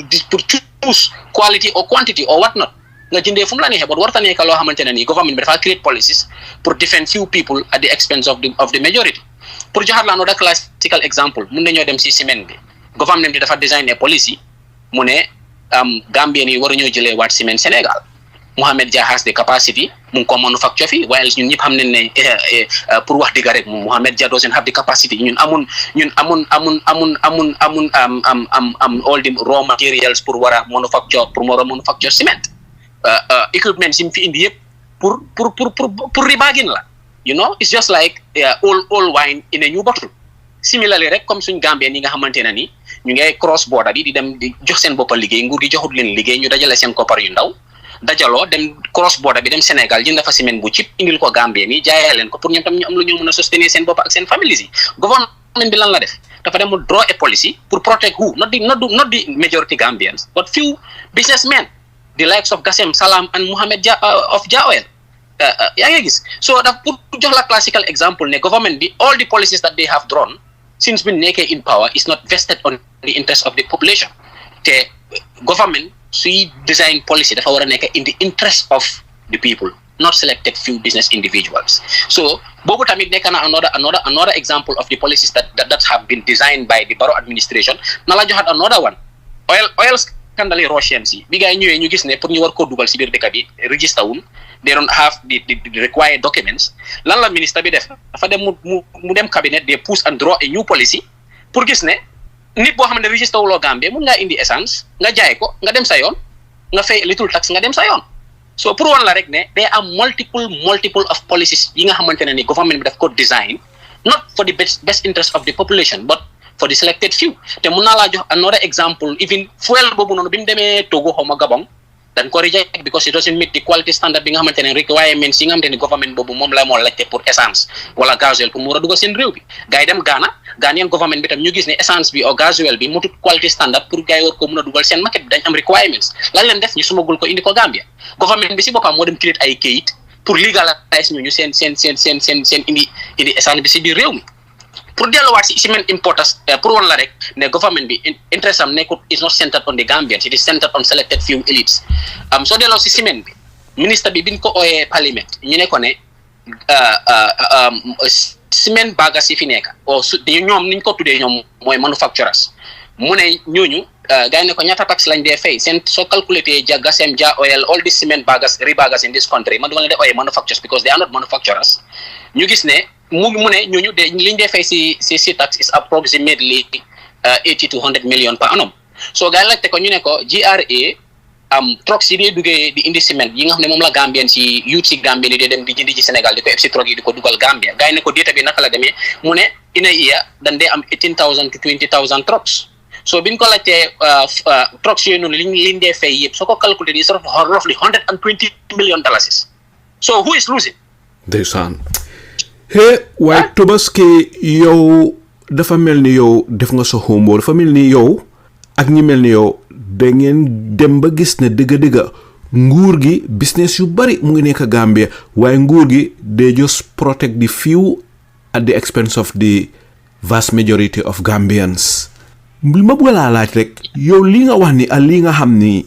xam naa nuru nga ma ku dee waxtaan na ndaw yi jàng nga software developer nga jàng nga ku la xamu sa bu déggee ni nga waxee dina xam ne you are very intelligent very smart waaw ndaw yi dee waxtaanal understand neen yow li nga wax ni xam neen ko bu baax mun naa laa wax ne ndawi Gambia yi I can tell you majority bi yëpp mun naa laa wax ne xam nga pour nga understand perspective bi ndaw bi xam nga loolu nga njëkk a def da nga njëkk a seet Ministry of Education seen survey bi Ministry of Education ñu ne every 5 years 100,000 youths ñoo dee graduate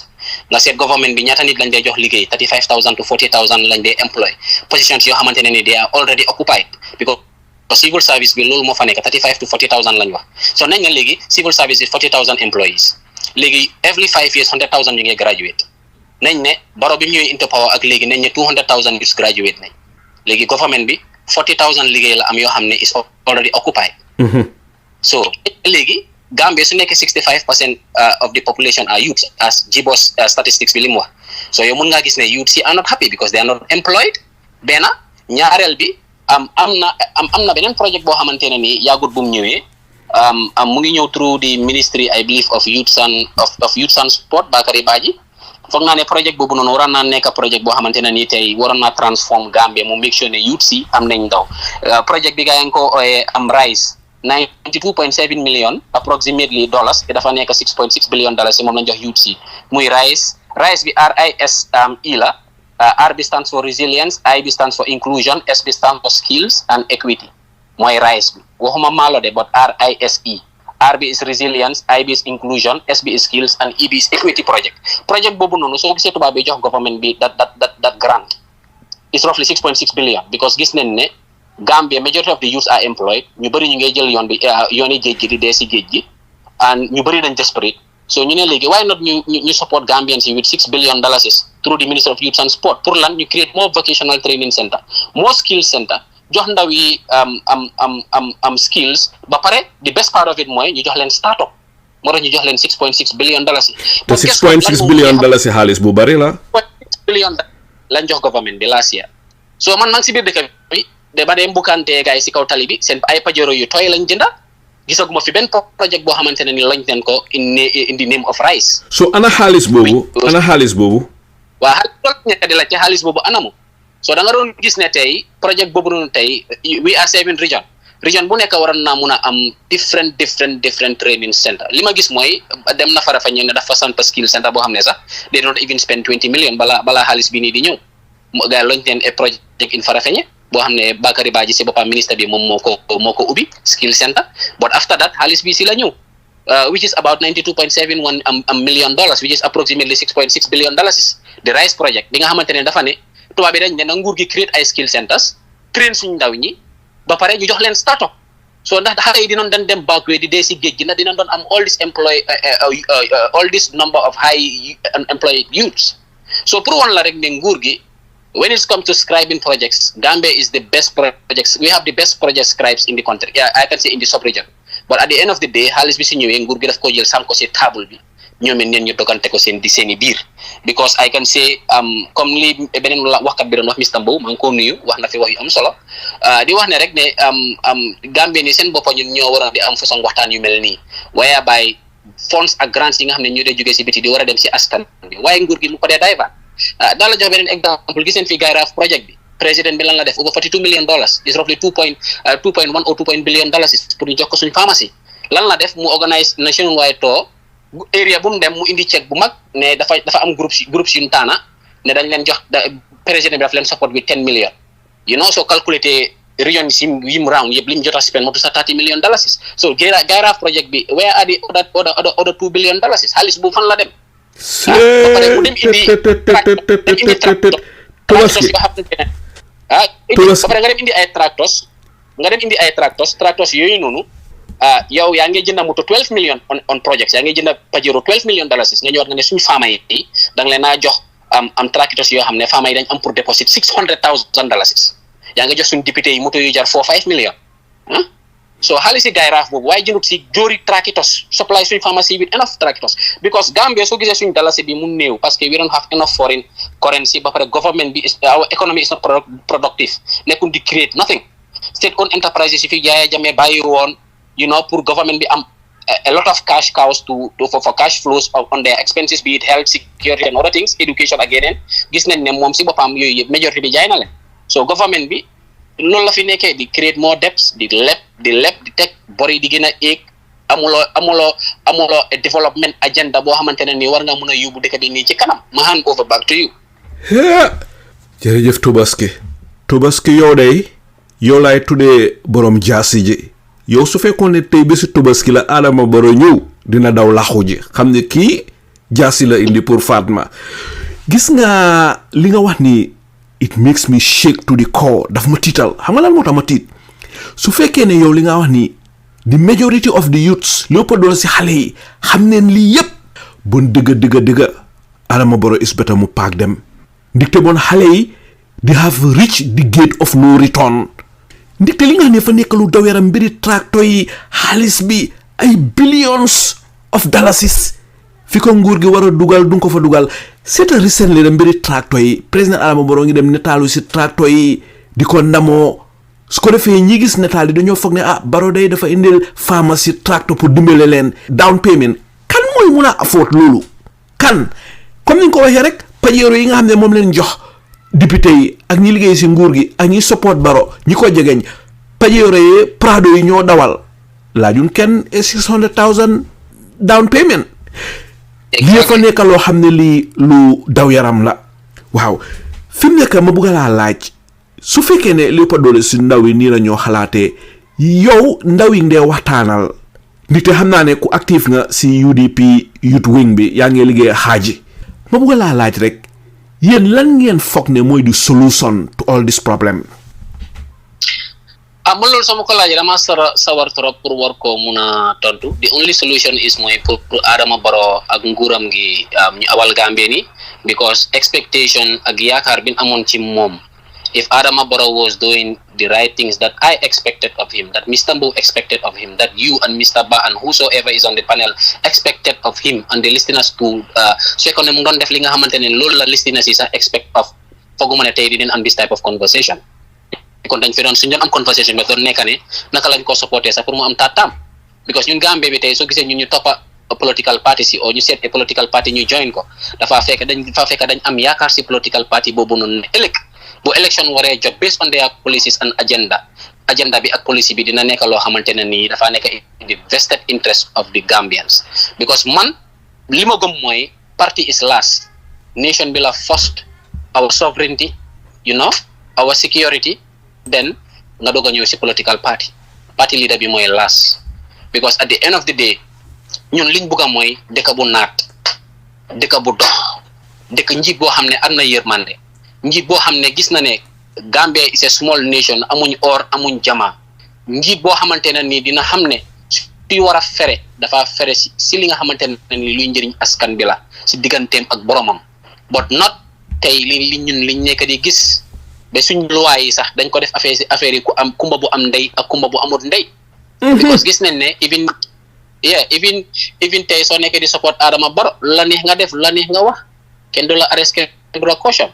bon gis nañ fi jigéen bu taxaw di wax xalaatam ñu jël ko yóbbu ko police ne dafa saaga président bi mu taxaw ne saagut président bi kàddoom la wax ñu prosecute ko caaj ko 50,000 ñu gisaat tamit koo xam ne si télé bi la toog ñu ne wax bi mu wax ak Peter Gomez méngoowut ak yoon nangam dafa nekk di inside violence bon gis nañ fi Mama Jabi ku taxaw saaga kooku mooy Ablaye Sanyang memba la fii si AG radio kontaan naa ne rees nga lu ma bëgg laa laaj rek Tobaski yéen ndaw yi ndax ngeen gisee loolu non nekk na loo xamante ne nii méngoowut ak démocratie because doomi aadama bi nga xamante ne nii nekk na doomi réew am na right pour mu freely express his opinion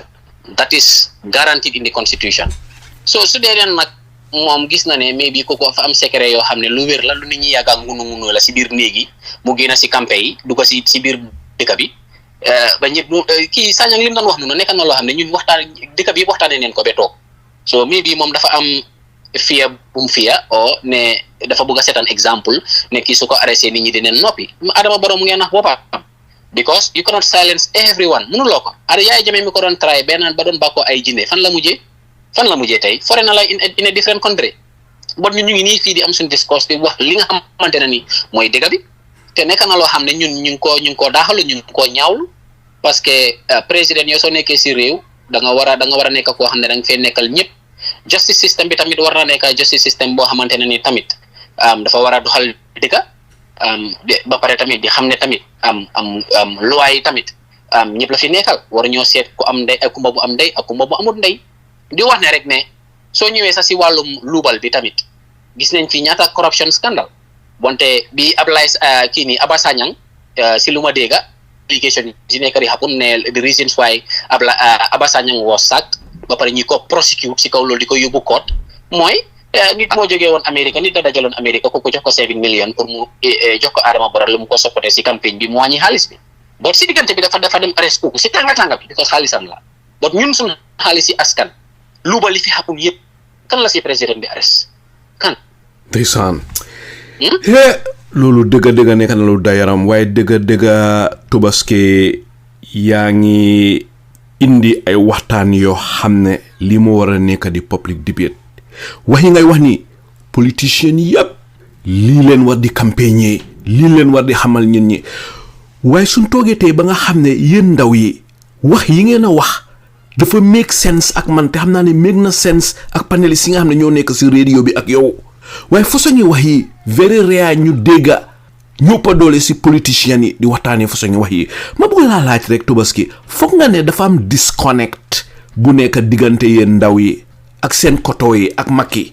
ndax disconnect dafa am ndax mag yi den dema de ba nga xam ne xëy na suñ xel yi nangootut mënu leen a understand yéen tamit ngeen fiil ne suñ mag yi daal ak suñ papa yi daal mënatu ñoo understand ñi xamatul fu ñoo yóbbu réew mi te nag gaal goo xam ne capitaine ba day tumba rek si géej gi xamut fu muy dem foog naa ne mu abal ndaw yoo xam ne xam neen fii waaf nekka ndax ngeen mun a teer si jàmm ndax foog nga ne fa am disconnect bu nekk diggante nguur gi ak yéen ndaw yi ndigte Mamadou Sabally génnoon na jamono yi lay passé wax ne the youths they are happy waaye based on ni nga waxee yaa ngi wax ne the youths are unhappy lan mooy si sa jàngat si li ma wax. no the youths are happy loolu naa ne xanaa maybe ñi jegeñ nguur gi ñoom ñooy taxaw naan youths are happy because soo waree nekk youth nga dëkkaa sa papa sa yaay lu yaasam maybe sala ñaari cabinet lu yaasam ngi 10,000 sa papa salaire si nguur gi motut sax 15,000 sa yaay housewife la yow yaay war a dem raba ñëw pour seet naka nga war a fay lu yaas jënda saako ceeb 2,400 bu dee sadam nga lekk you are talking about 3,300 biro ngi diwlin na ngi ñaata 2,000 plus ma gis benn jigéen bu doon def social experiment $400 la jël pañe marché bi dugg si marché bi xam nga lan la am saami kobo fiw lujum amut diwlin amut ceeb social experiment rek la doon def li yow nga war a toog xalaat ku sa papa di am salary grade 12 or salary grade 11 which are the highest around $15,000-17,000 yow salary dépassé 400 mënut laa toogal añ bu correct yow ko ba yut boobu dina xam sa yaay war a fay sa luyaas yi 10,000 yaa ngi fay luyaas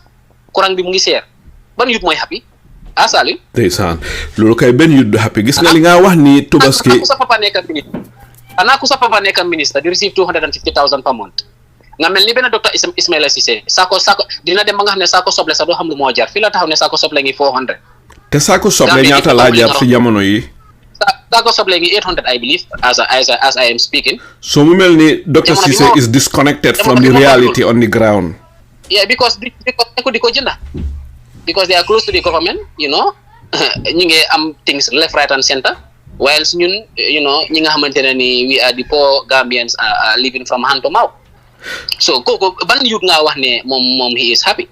Ndeysaan. mun naa la for a fact am na beneen social experiment bu Gambia Talents TV defoon majority of people yi nga doon interview dañ ne ñoom Tobaski lañ dee lekk ndawal léegi because kilo bi is for something 400 and something li ko tooga ñëwagul poti crédit ngi $30. Adama Barrow bu mu fàttali bi moo jël nguur gi si Yaya Jammeh bi da ngi diwli na ngi woon 800 Sako Mala ngi woon 950 Sadama ngi woon 1,002 ñun loolu yëpp fàttewuñ ko poti crédit ngi woon $10 mburu ngi woon $5 bakery Yaya Jammeh ko doon jaayee $4 tey mburu bi mu ngi ñaata we are talking about $12 saako ceeb a ngi ñaata mu mel ni jamono Yaya Jammeh la dundu gënoon a yomba aste jamono Adama Barrow bu baax ba pare gis nga moom grants yi am Yaya Jammeh sax mu sota am those type of grants mu jëlee cash power bi ñëw yow ko 50% increment loolu yëpp Adama Barrow def na ko fuel bi fan la ko jëlee soo seetee even international market bi li essence di jar ak li ñoo jaayee Gambien yi fii essence is craziness daf laa woon ne ñi faale woon Gambien yi gis nga essence bi su ñëwee si port bi ñoom dañ dee teg $15 yow every litre loolu lañ dee tax indicati essence yi because man bi maa nekk councillor for transport I can tell you for a fact ne litre bu nekk dee wee charging the oil importers $15 per litre. waaye loolu seer na di per litre o mu jël Colombia loolu seer na di per litre moo tax essence bi mu seer because fekkee ne yow businessman nga Saliou yaa ngi indee sa essence bi Libya o yaa ngi ko jëlee Nigeria yaa ngi ko am very cheap nga ñëw si port bi port Gambie bi ne la litre bu nekk da ngaa fay $15 I'm just giving an example maybe yow li nga si expend yëpp ba ñëw ba si port Gambie bi maybe litre bu nekk $50 la nga bëgg a koo génnee maybe nga war koo jaay litre bu nekk nga bëgg a see am let's say $1 nga bëgg loolu nga see bëgg a teg au $2 xam nga consumer bi like us essence bi du war a passé $50 or $60 per litre kon de soo indee sa essence ba si port bi litre bu nekk $50 government war laa charge $15 per litre da nga yokk price bi de boo ko génnee foofu da nga yokk price bi ñaata nga jaayee 70 something nga ñëwaat soo demee si petrol station si litre bu nekk NRA mu ngi collect $3 per litre extra charges 25 bottles per litre lañ day jox municipal council so lu tax essence bi du seer because they are overtaxing the oil importers xalaatal loolu government bi dafa waroon a cegaat policies yooyu yëpp duñ ko create because it is not in the interest of the consumers but few selected business elites. waaye dëgg-dëgg Tobaski gis naa ne nguuri Adama Barrow gi dëgg-dëgg am na problème soo gisee ma ne am na problème li tax su fekkee ne li ëpp doole si ndaw yi ni ñoo xalaatee ni nga xalaatee nii ak li nga xam ni dëkk bi di demee ni dëkk bi di doxee su fekkee ne yow li nga wax ni li ëpp doole si ndaw yi moom leen xam bon is better Adama Barrow mu hand over réew mi si jaama dal di dem xam ne du mun a dékku ndaw yi bi ko ndaw yi leen xam bari na liñ gis bari na te ndaw yi kenn mënatu leen a nax nit koo xam ne na mënuloo koo nax da ngay naxantee moom si jàmm ak njekkin ak taranga wala nga ba ko ñoom ñu am jël dëkk bi contrôle ko jàmm mun a am waaye fi mu nekk bala maa ñëw rek si Jibril Fari Aburadi ba moom lu ma la bugg a laaj lan mooy sa jàngat xam naa ne yow moom you are well connected with ndaw yi nekk si réew mi bi soo ni nga waxee gis naa loolu si yow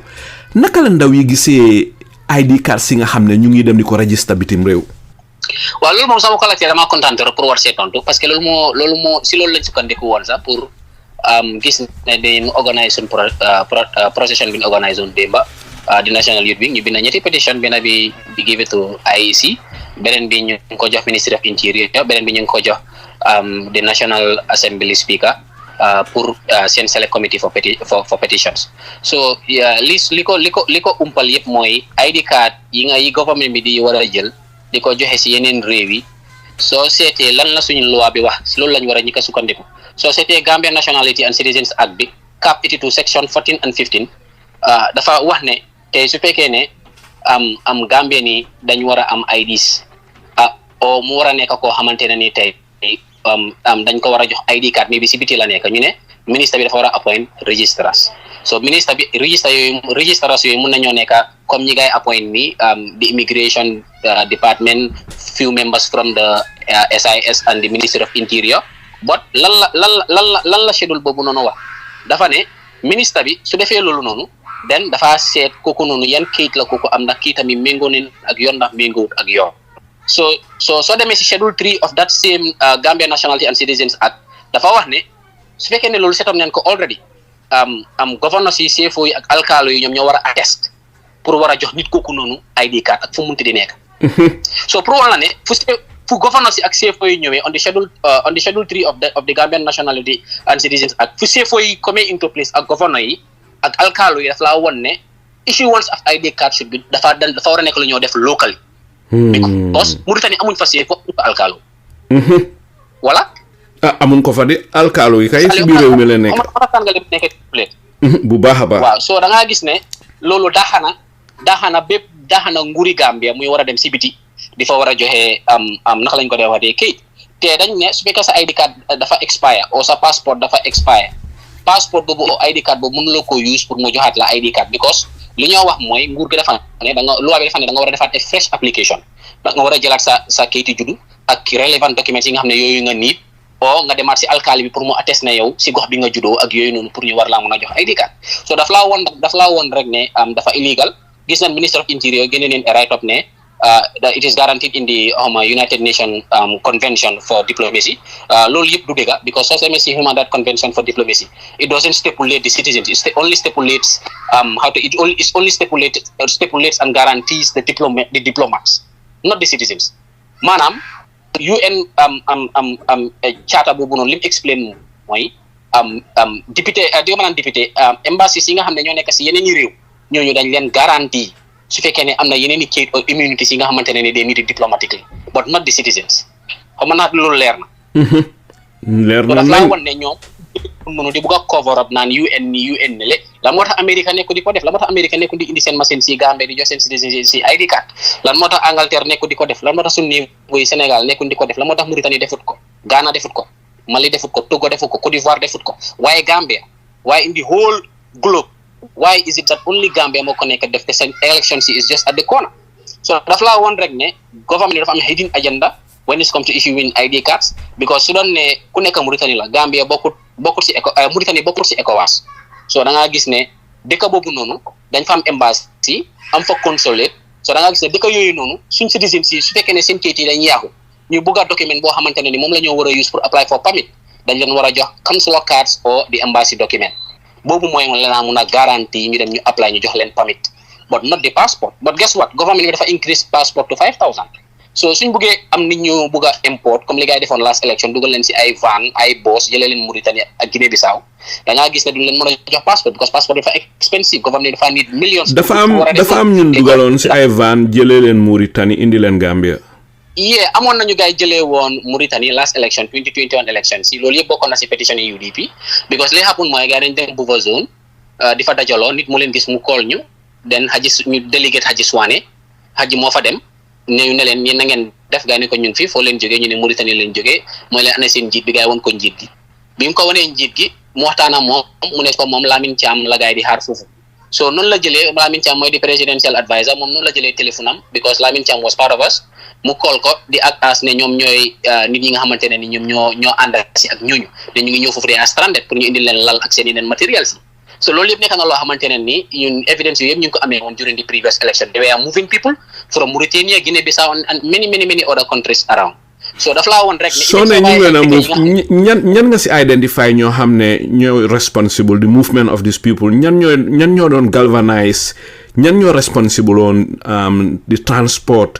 ñun ñi from Guinea Bissau and Mauritania di leen indi ndax am ngeen si ay names ñoo xam ne ñi they were responsible waaw amoon xam nga bi Haji di toppam mbir yi dafa dem ba nga xam ne bi mu demee ba si biir dafa am ay teexay am moom ci boppam parce que ñi nga xam ne ñoo leen fa indi bu ñu waree ñëw ñu gis Haji di leen xam ne Haji is from the UDP and their cover has already been exposed but li happen mooy Haji was so clever that moom call na Lamine Thiam ba waxa moom si téléphone bi moom ko leer ne these people came under the authority of Lamine from Mauritania bu fa zone lañ nekkoon pour ñu xamul Lamine Thiam kan mooy Lamine Thiam ak lan la si nguur gi presidential advisor la mooy national campaign manager bu NPP so lii yëpp la xapu noonu la 2021 election si passé and Haji mi nga xamante ne mooy si national youth president boobu sax nekkagul national youth president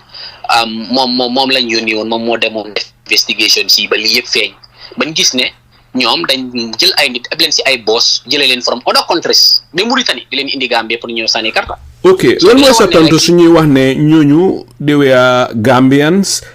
amee Gambian citizenship amee Gambian ID card amee Gambian voters card so there is no deal there is nothing wrong pour ñu ñëw seen dëkk dal di sànni karta ñuy wax lii yow lan moo si sa tontu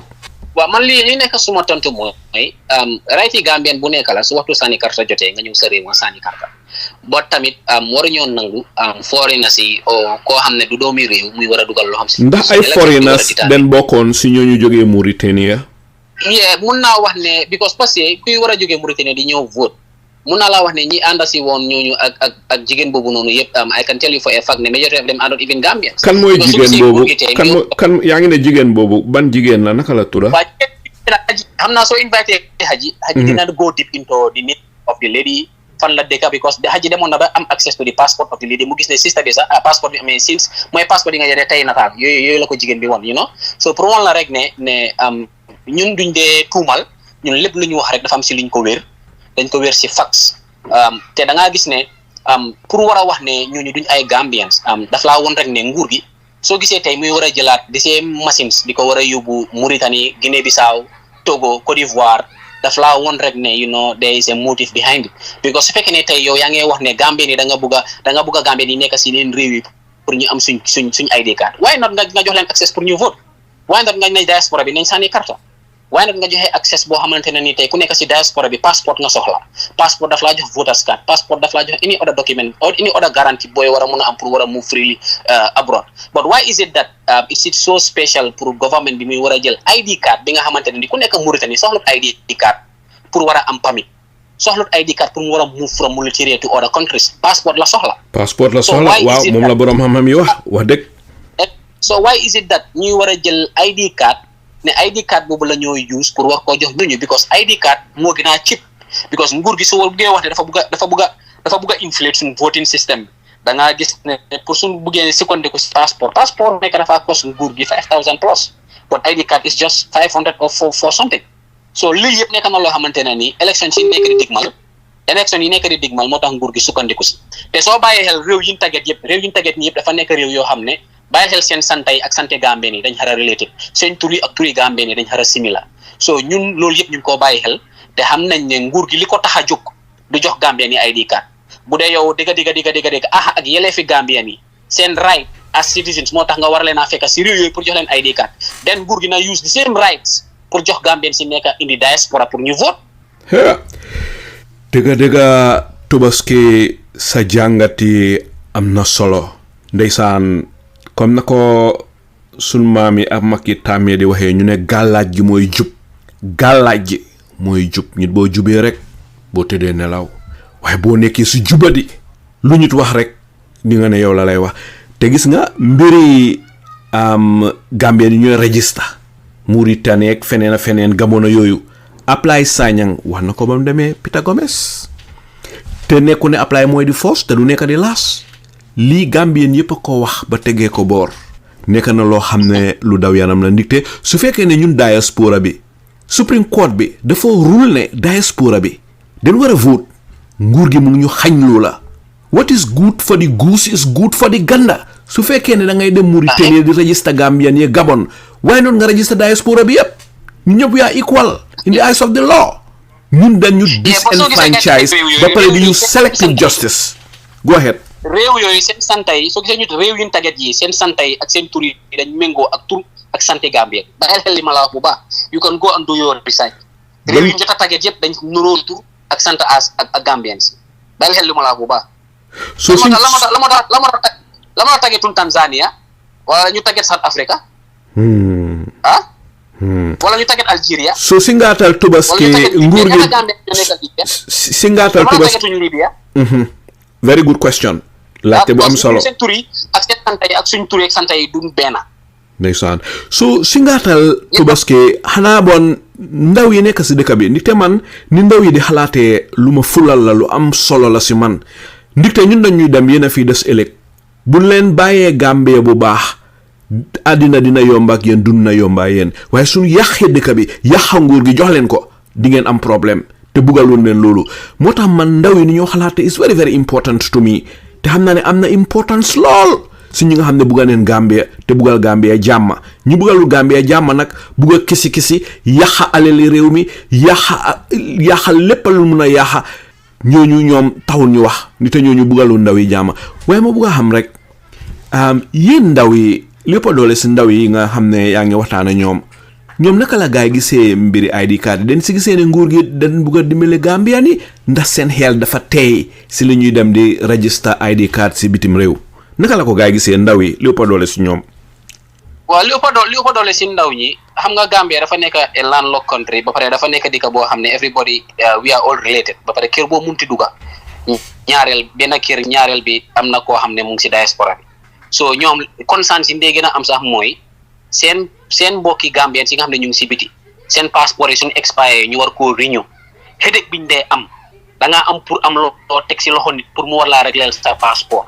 ba pare da nga dee gis ne tamit ñoom ndaw yi nga xam ne ñu ngi fi suñ demee pour war a am ID card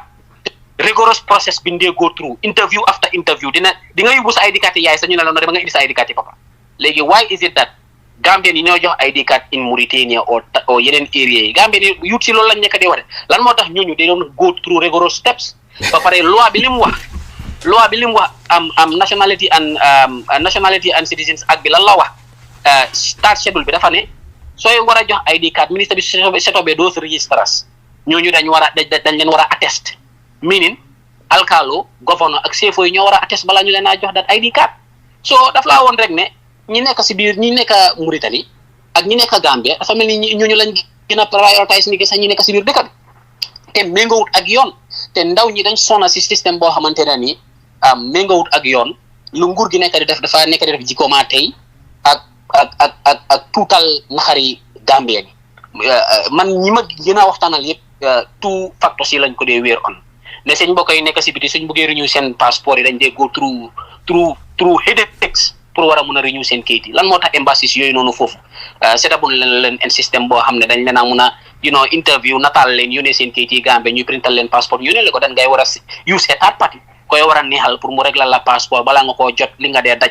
ñooñu ñoo ko xam so lii yëpp nekk na loo xamante ne concern yi Gambian la instead of government bi mu restructure waa toogaayam jagaraat Gambien yi naka la ñoo accessé naka la ñoo am easy access seen documents yi government bi is busy planning to rig our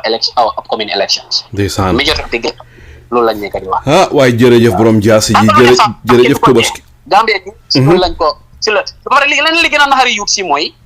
scandale IEC bi nga xam ne dëkk bi fa ko nekk di waxtaane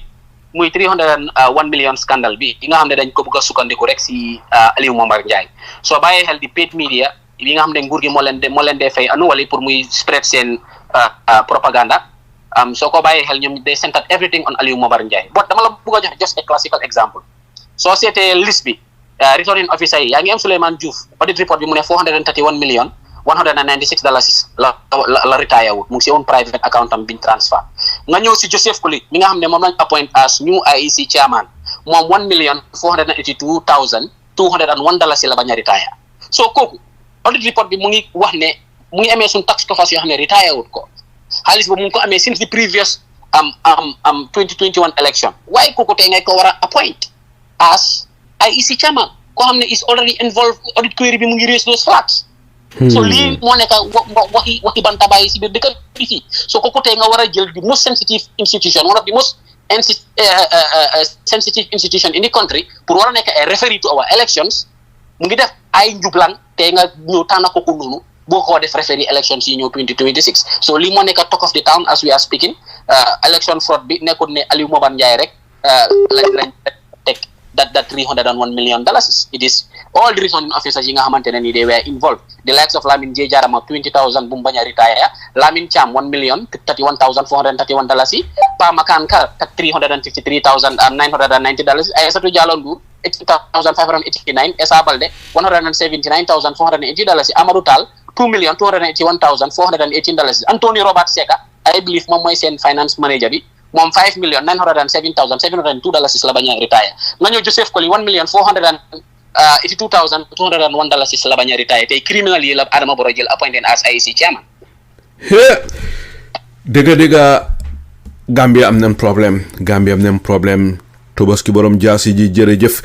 fi mu nekk Tobaski boo tegee foofu sa baaraam ma dal di ñëw si panelist yi so fi mu nekk ma njëkka ko si Buraadi ba Bura go ahead and fire your shots yan laajte moom nga amal Pa Modou Mbowe wala Tobaski Sibi.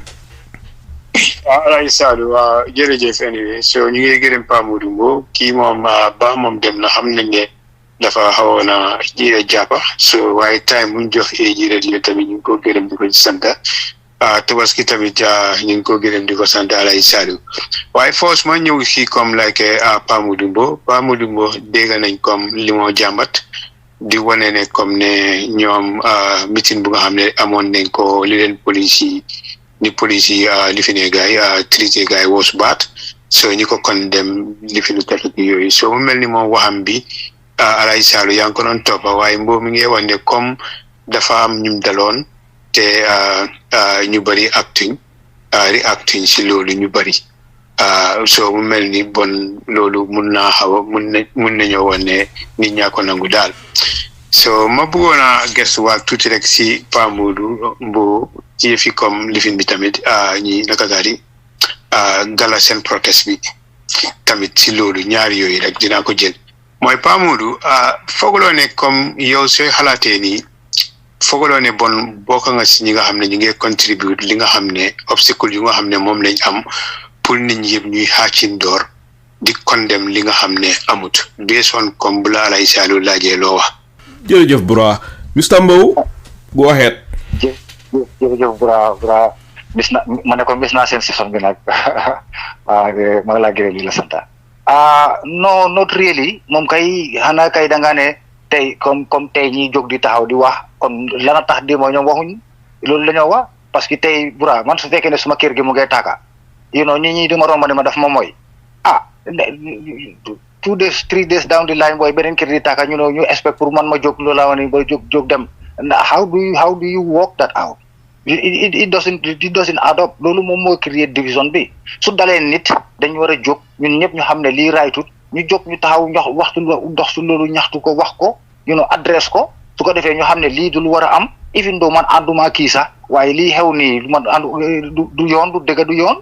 on a sàngale ma min su ko defee ñu itam su fekkee ne leneen xew na feneen tam ñoom dañoo buub seen bagage yi rek man nag nekkuma di waxal keneen de maa ngi waxal suma boppa man always suma boppa la di waxal because nit sa doom sa mun loo ko waxal especially si jamono ji I'm speaking my mind li ma wax moom mooy xepunoon na fi du benn yoon du ñaari yoon njëkk naa xewaat waaye dara kenn waxu si dara benn looy Ousainou Darboe honorable looy Ousainou Darboe kenn moo génn si opposition party even Mama Kandeh bi nga xam ne ñun dem nañu alliance ak moom votal ko campagnal ko votal ko 2021 sax génnu taxaw def any kind of condemnation to what went wrong. Now it's a similar fate to what is going on right now. As a matter of fact sax ñun dañu jox permit the second time dañu jox permit dañ dem uti permit ñu jox ñu permit on a Independence Day bés boo xam ne nit salu permit sax pour yëngatu ci dëkk bi especially on a Sunday ñu ñëw tiyagas ñu am na suñu yenn maire yoo xam ne ñu ngi sustain injuries up till today benn Ousainou Darboe moo génn taxaw condemn loolu ak liñ cee wax yëpp ñun ñu ngi ko dégg sax si Facebook bi anyway audio yi daf leen di nangam duga na fële well fine so ñu sok ko in rek in good faith xam ne dëkk bi lañ dëkk bi moo fi nekk naaw su fekkee ne keneen ñëw na def loo xam ne ni xëy na sax ñun defuñ loolu because gala biñ apply permit ñu reject leen gars yi génna ñun dañ support loolu because gars yi def nañ di decency to apply for a permit you understand ñu reject leen out of paranoia or out of whatever war ñu leen war a reject because ñoom def nañ di am nañ di decency pour ñu apply for a permit pour mun a def a peaceful protest ñu deny leen ko now bi gars yi génnaatee ñooñu ànd si loolu dañ leen support ne waruñ leen a deny permit bi because am def nañ di decency waaye di duñ xapu ne this time around these people ñoom as a matter of fact sax ñoom bi gars yi defee seen publication bi police dañ génna ñoom tam ñu wane ne you guys don't have to come out because amu leen permit to come out it's like the police were ready for them so it was them versus the police so tey man individual boo xam ne démba àndoon na ci ñu toroxal waa Noto Alliance ak yooyu teagaas leen gaañ leen ak yooyu noonu réer seen xaalis yi réer ak yooyu kërëb ñu am problème si yooyu ndek nga ànda ci loolu tey xale yi génna pour ñaxtu pour affaire yi suñ internet ak whatever ñu jàppaleen nga naxarlu loolu so yow ban façon nit nga ak lan nga support waaw foofu laay ñëwee Mr Mbowe gis nga comme like APRC Noto Alliance dina am beneen side bi tamit ñu bari mun nañoo accuse tamit ne ñii mun leen accuse ne si yëfi Yaya Jammeh ñëwee yéen da ngeen dee taxaw make sure ne protect ngeen o defend ngeen li nga xam ne moom la ñoo accuse Yaya Jammeh so mu mel ni comme victimes yaa ngi si beneen side bi ak yooyu noonu yëpp soo ko xoolee ku nekk mun ngaa join sa borom waaye right now fu ñu toolu mooy kii mi ngi noppi woon démba lu tax mu wax tey loolu mooy développement parce que nit soo ne civic education o ngay try pour waxal nit ñi li nga bëgg a mooy nit ñi si liñ toog ñu bàyyi ko ñun yëpp ñu ñëw together so loolu suy happen nag doo mën a gestu nga ne exemple comme démba maa ngi noppi woon exemple tey ma door di wax te fekk maa ngi la doon déglu ba léegi man convince nga ma jóg di wax léegi nga delluwaat ne ma lu tax nga noppi woon démba so maa ngi doon déglu tey convince naa ba jóg so I think ne dañ war a apprécier loolu beneen lifin bi bu ma bëgg a indi sa attention mooy yëfi galan yi soo ko xoolee procession bi nañ focus si loolu parce que maa ngi gis ne yaa ngi pousse pamit galam man bu ma di riidee seen affaire ma xool li gaay def mu mel ni loolu Alaaji Saliou mu la ko wax ànd nag loi because it's not all ne da nga war a lifin pamit because soo ko xoolee ñoom peaceful assembly bu nga xam ne moom la ngay def procession amu fa because procession mooy da nga war a jógee fii ngay dem fële mooy maybe loolu di nga indi obstacle si trafic bi ba pare soo ko xoolee section 5 bi gaay noo riit xaw ma ne yaa ngi ko noon déglu police bi palugu koo dégga te section 5 bi yëpp dafa ne soo ko xoolee mooy PA système mooy ngay def procession te lii procession amu fa li fa am mooy dañ taxaw ñëw pour try mi def arrangement pour ñuy génn si te notify nañ police bi si suba bu gaay di ñëw parce que foog naa ngi déglu ñoom li gaay wax so notify nañ police bi bu gaay di ñëw taxaw foofu so mu mel ni dafa am fu nga xam ne foofu la gaay wéeru si constitution bi pour éduquer Gambien si éduquer police yi tamit pour ñu xam ne bileen fi te soo ko defee nii tamit ànd naa loi so lu tax ba léegi yaa ngi insiste ne pamit dafa mel ni foofu ndax yow déglu nga gaay o read nga section 5 bi lan la section 5 bi explain carefully ndax yow read nga ko no bro gis nga yow yaa ngi gën a dëgëral li ma wax sa man I don't know whether you're realizing it or not yaa ngi gën a dëgëral li ma wax ñun dañ xam loolu because ñun time bi ñoo def suñ first demo how to call it press conference bi we were with Gano who is a lawyer we found out everything that we need to find out prior to doing it because ñun musuñoo am directives yi dem leen ngeen daanal dem ngeen def lii o dem leen ngeen defee naka sudut noonu no we are always peaceful we have ever been so ñun consider nañ yooyu noonu yëpp section 5 bi nga wane yi loolu yëpp put nañ ko into perspective but then loolu taxoon ñu defoon loolu boobu noonu press conference bi sax si kër Jerending knowing that loolu tax ñu def ko ñu ñëw tear gas ñu arrest Jerending arrest kii naka leen ko wax Matar Kuja bi arrest Prof Badji gaañ leen sax tear gas yi gaañ leen ak yooyu noonu yëpp sax but dara xewut we left it at that ñun dañ dem rek génnee fa Jerending fi gars yi nekk si under the custody ak yooyu noonu make sure ne toppatoo nañ loolu now the second time bi moo happen dañ dem ñu apply permit ñu issue ñu permit was given but then we gars yi ñëw tear gas ñu on a Sunday on Independence Day and that was okay for the for the majority of the people just kenn moo gën a taxaw wax mu lawyer Ousseynou Dabo te ñun demuñ foofu appel si moom moo gën a gis ne lii raytut mu taxaw wax ko even though ñun ambassadeurs lañ. Okay. You understand? Now this is what I am saying. Mr. Mbowe pour bañ ñu start Bura move to the next question su ko defee ñu mun a ñëw si jiitu faar yi bu ko time ngeen dem. léegi ma dem ci kii moom waaw time ngeen of course maa ngi ko gërëm di ko sant question si soo gisee ma indi ko rek pour naka la ñoo unité ñun yëpp ñuy condemn lu jaaduwut so lu jaaduwut moom ñun yëpp a ko war a condemn ma ñëw si Tobaski Sibi ko saa tamit maa ngi ko nuyu di ko gërëm so protest bi gis ne ñoom tamit génn nañ di protest UDP win bi moom tamit gis nañ ne ñoom yëpp ñu ngi ciy play a very important part waaye Tobaski ndax am ngeen option bi si UDP level jaarale ko si UDP level rek comme ne lii xew na génn ngeen protest joxe ngeen seen pétition te government bi gis nañ ne government ñu nga xam ne ñoo leen a support gis dégg nañ Sidi Ndiaye di mu wax dafa mel ni lii gars yi mun nañ koo ignore ñu continuer ñu def li nga xam ne ñoom ñoo loolu lañ bugga ñu continuer si loolu si yaakaar ne dara du si génna because gis nañ comme election 2021 bi ni gars yi def ba living election bi tamit mooy attestation si maa ngi gis yaa ngi ko wax te loolu yëpp nit ñi xam nañ ko UDP yéen xam ngeen ko te yéen féer ngeen pour dem device in court ba after loolu noonu ñëw ngeen dem court comme ni nga ko waxee dara génn si foogaloo ne same thing la government bi di puusaat yaakaar ne indi een dara du si génna wax nga fi jokkoli maa ngi ko doon follow li nga xam ne moo dugga si personal account am te bil moom lañ jël léegi def ko IEC chairman loolu yëpp wane na ne dafa mel ni ñii dañ pare li ñoo def ba pare yaakaar ne dara du si génna ndax yéen plan bi am na si after this protest. waa jërëjëf di rafetlu sa laajte yi di bugg a wax rek ne pétition bi ñu jox nguur gi dañ leen jox time jox nañ leen 60 days te si biir 60 days yooyu noonu suñ ñu tontuwut li ñu def si pétition bi ñoom suñ si tontuwut ne di leen bàyyi the illegal issuing of ID cards in foreign countries ñun di leen génnaat loolu lañ plan te loolu la ñoo def because nguur gi nekk na nguur goo xam ne mu ne dañ dee ignore the factual things you need pour address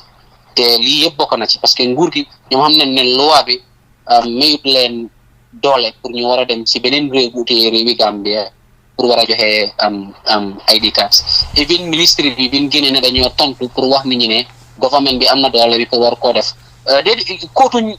di Nationality and the Citizens Act lan lañ quote des quote United Nations convention could you imagine pour won la rek ne amuñ benn clause in the books bu ñoo war a mun a use pour justify issuance of ID cards in foreign countries te ñun xam nañ loolu te dinañ ko toppa put pressure create more organize more protest pour make sure ne 30 days yi nga xamante ne jox nañ leen ko 60 days yi leen jotee ñoo adresse de ñun dinañ organise suñ dinañ gënaat with more people pour make sure ne dinañ put pressure to the government pour make sure ne loolu noonu ñun liñ soxla muy li loi bi santaane ñu make sure ne nguur gi implement loolu waaw te bu ko jaree sax bu dee loolu yëpp ñun pare wuñ koo lii dinañ leen yóbbu si yoon ba pare dinañ continuer di put pressure by organizing more protests pour make sure ne loolu mu stop parce que loolu suñ ko stoput rek ñun ñëpp xam ne elections are won prior to elections suñ dee rig elections yi they do it months before election so ñun loolu yëpp xam nañ ko moo taxit ñu defee ko noonu IEC tamit wax nañ leen ne élection yi passé gis nañ ne sànni karta bi ñoom ñu ngi doon allow nit ñuy sànni karta bi 12 si guddi te sànni karta dafa am waxtu dafa am pool si waxtu bi ñu dee ubbi am pool si waxtu yu ñu dee tëj loolu yëpp def nañ ko sax pour make sure ne buñ ko bu loolu war a taxapunaat ba pare wax nañ leen tamit ne time bi nga xamante ne ni moom lañ joxe woon pour register voters card ba supplementary registration system biñ utunee gis nañ ne nguur gi ba December 2021 ñu ngi doon issue voters card gis nañ ne loolu noonu yëpp def nañ ko fa pour make sure ne lu mel noonu mu xapunaat because su naree xapun rek ñun pare nañ pour def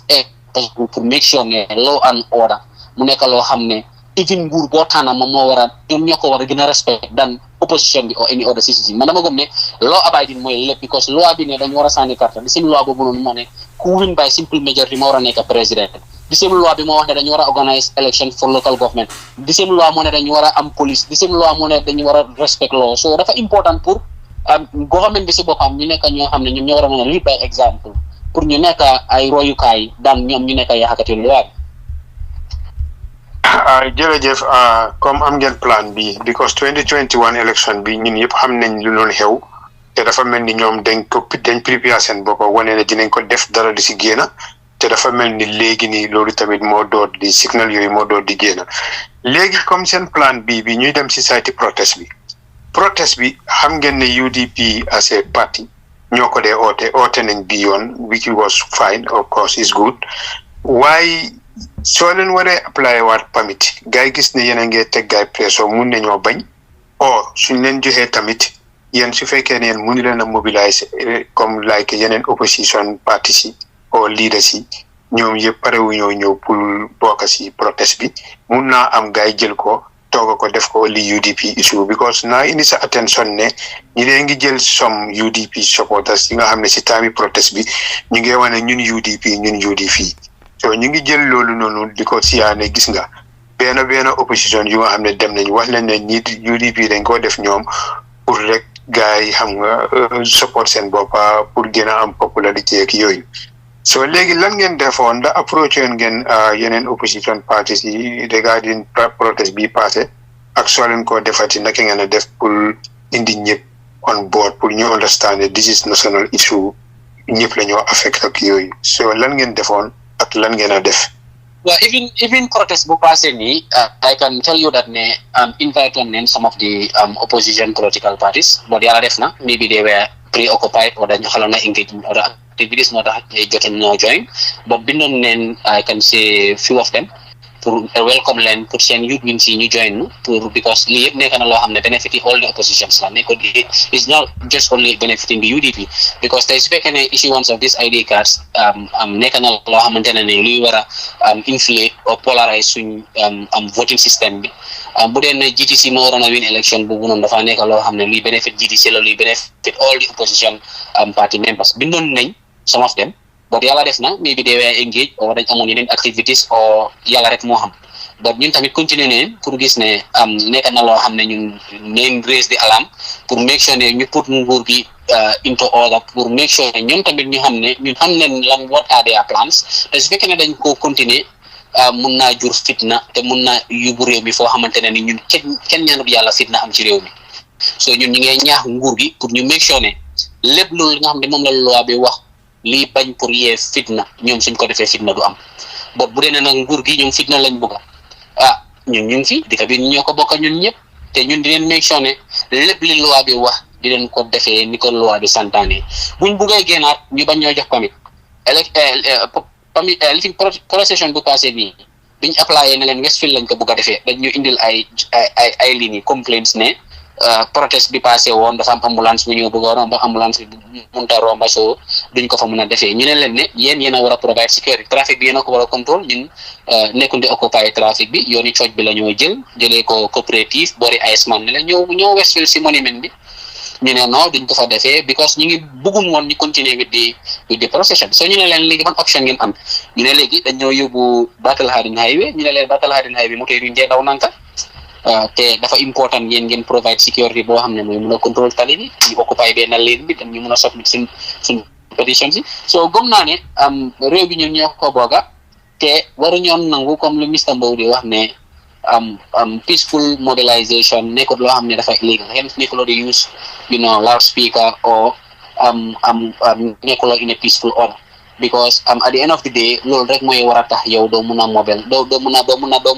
mobilize people ngeen am a peaceful process te doo leen occupy yoon without nga soxla tamit parce que at the end of the day tamit nguur gi ñoom lépp la ñoo def parce que gis nañ ne oppression moo fi nekk ba léegi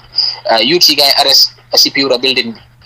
building bi government bi moo nekk di fay fu rent which means public building la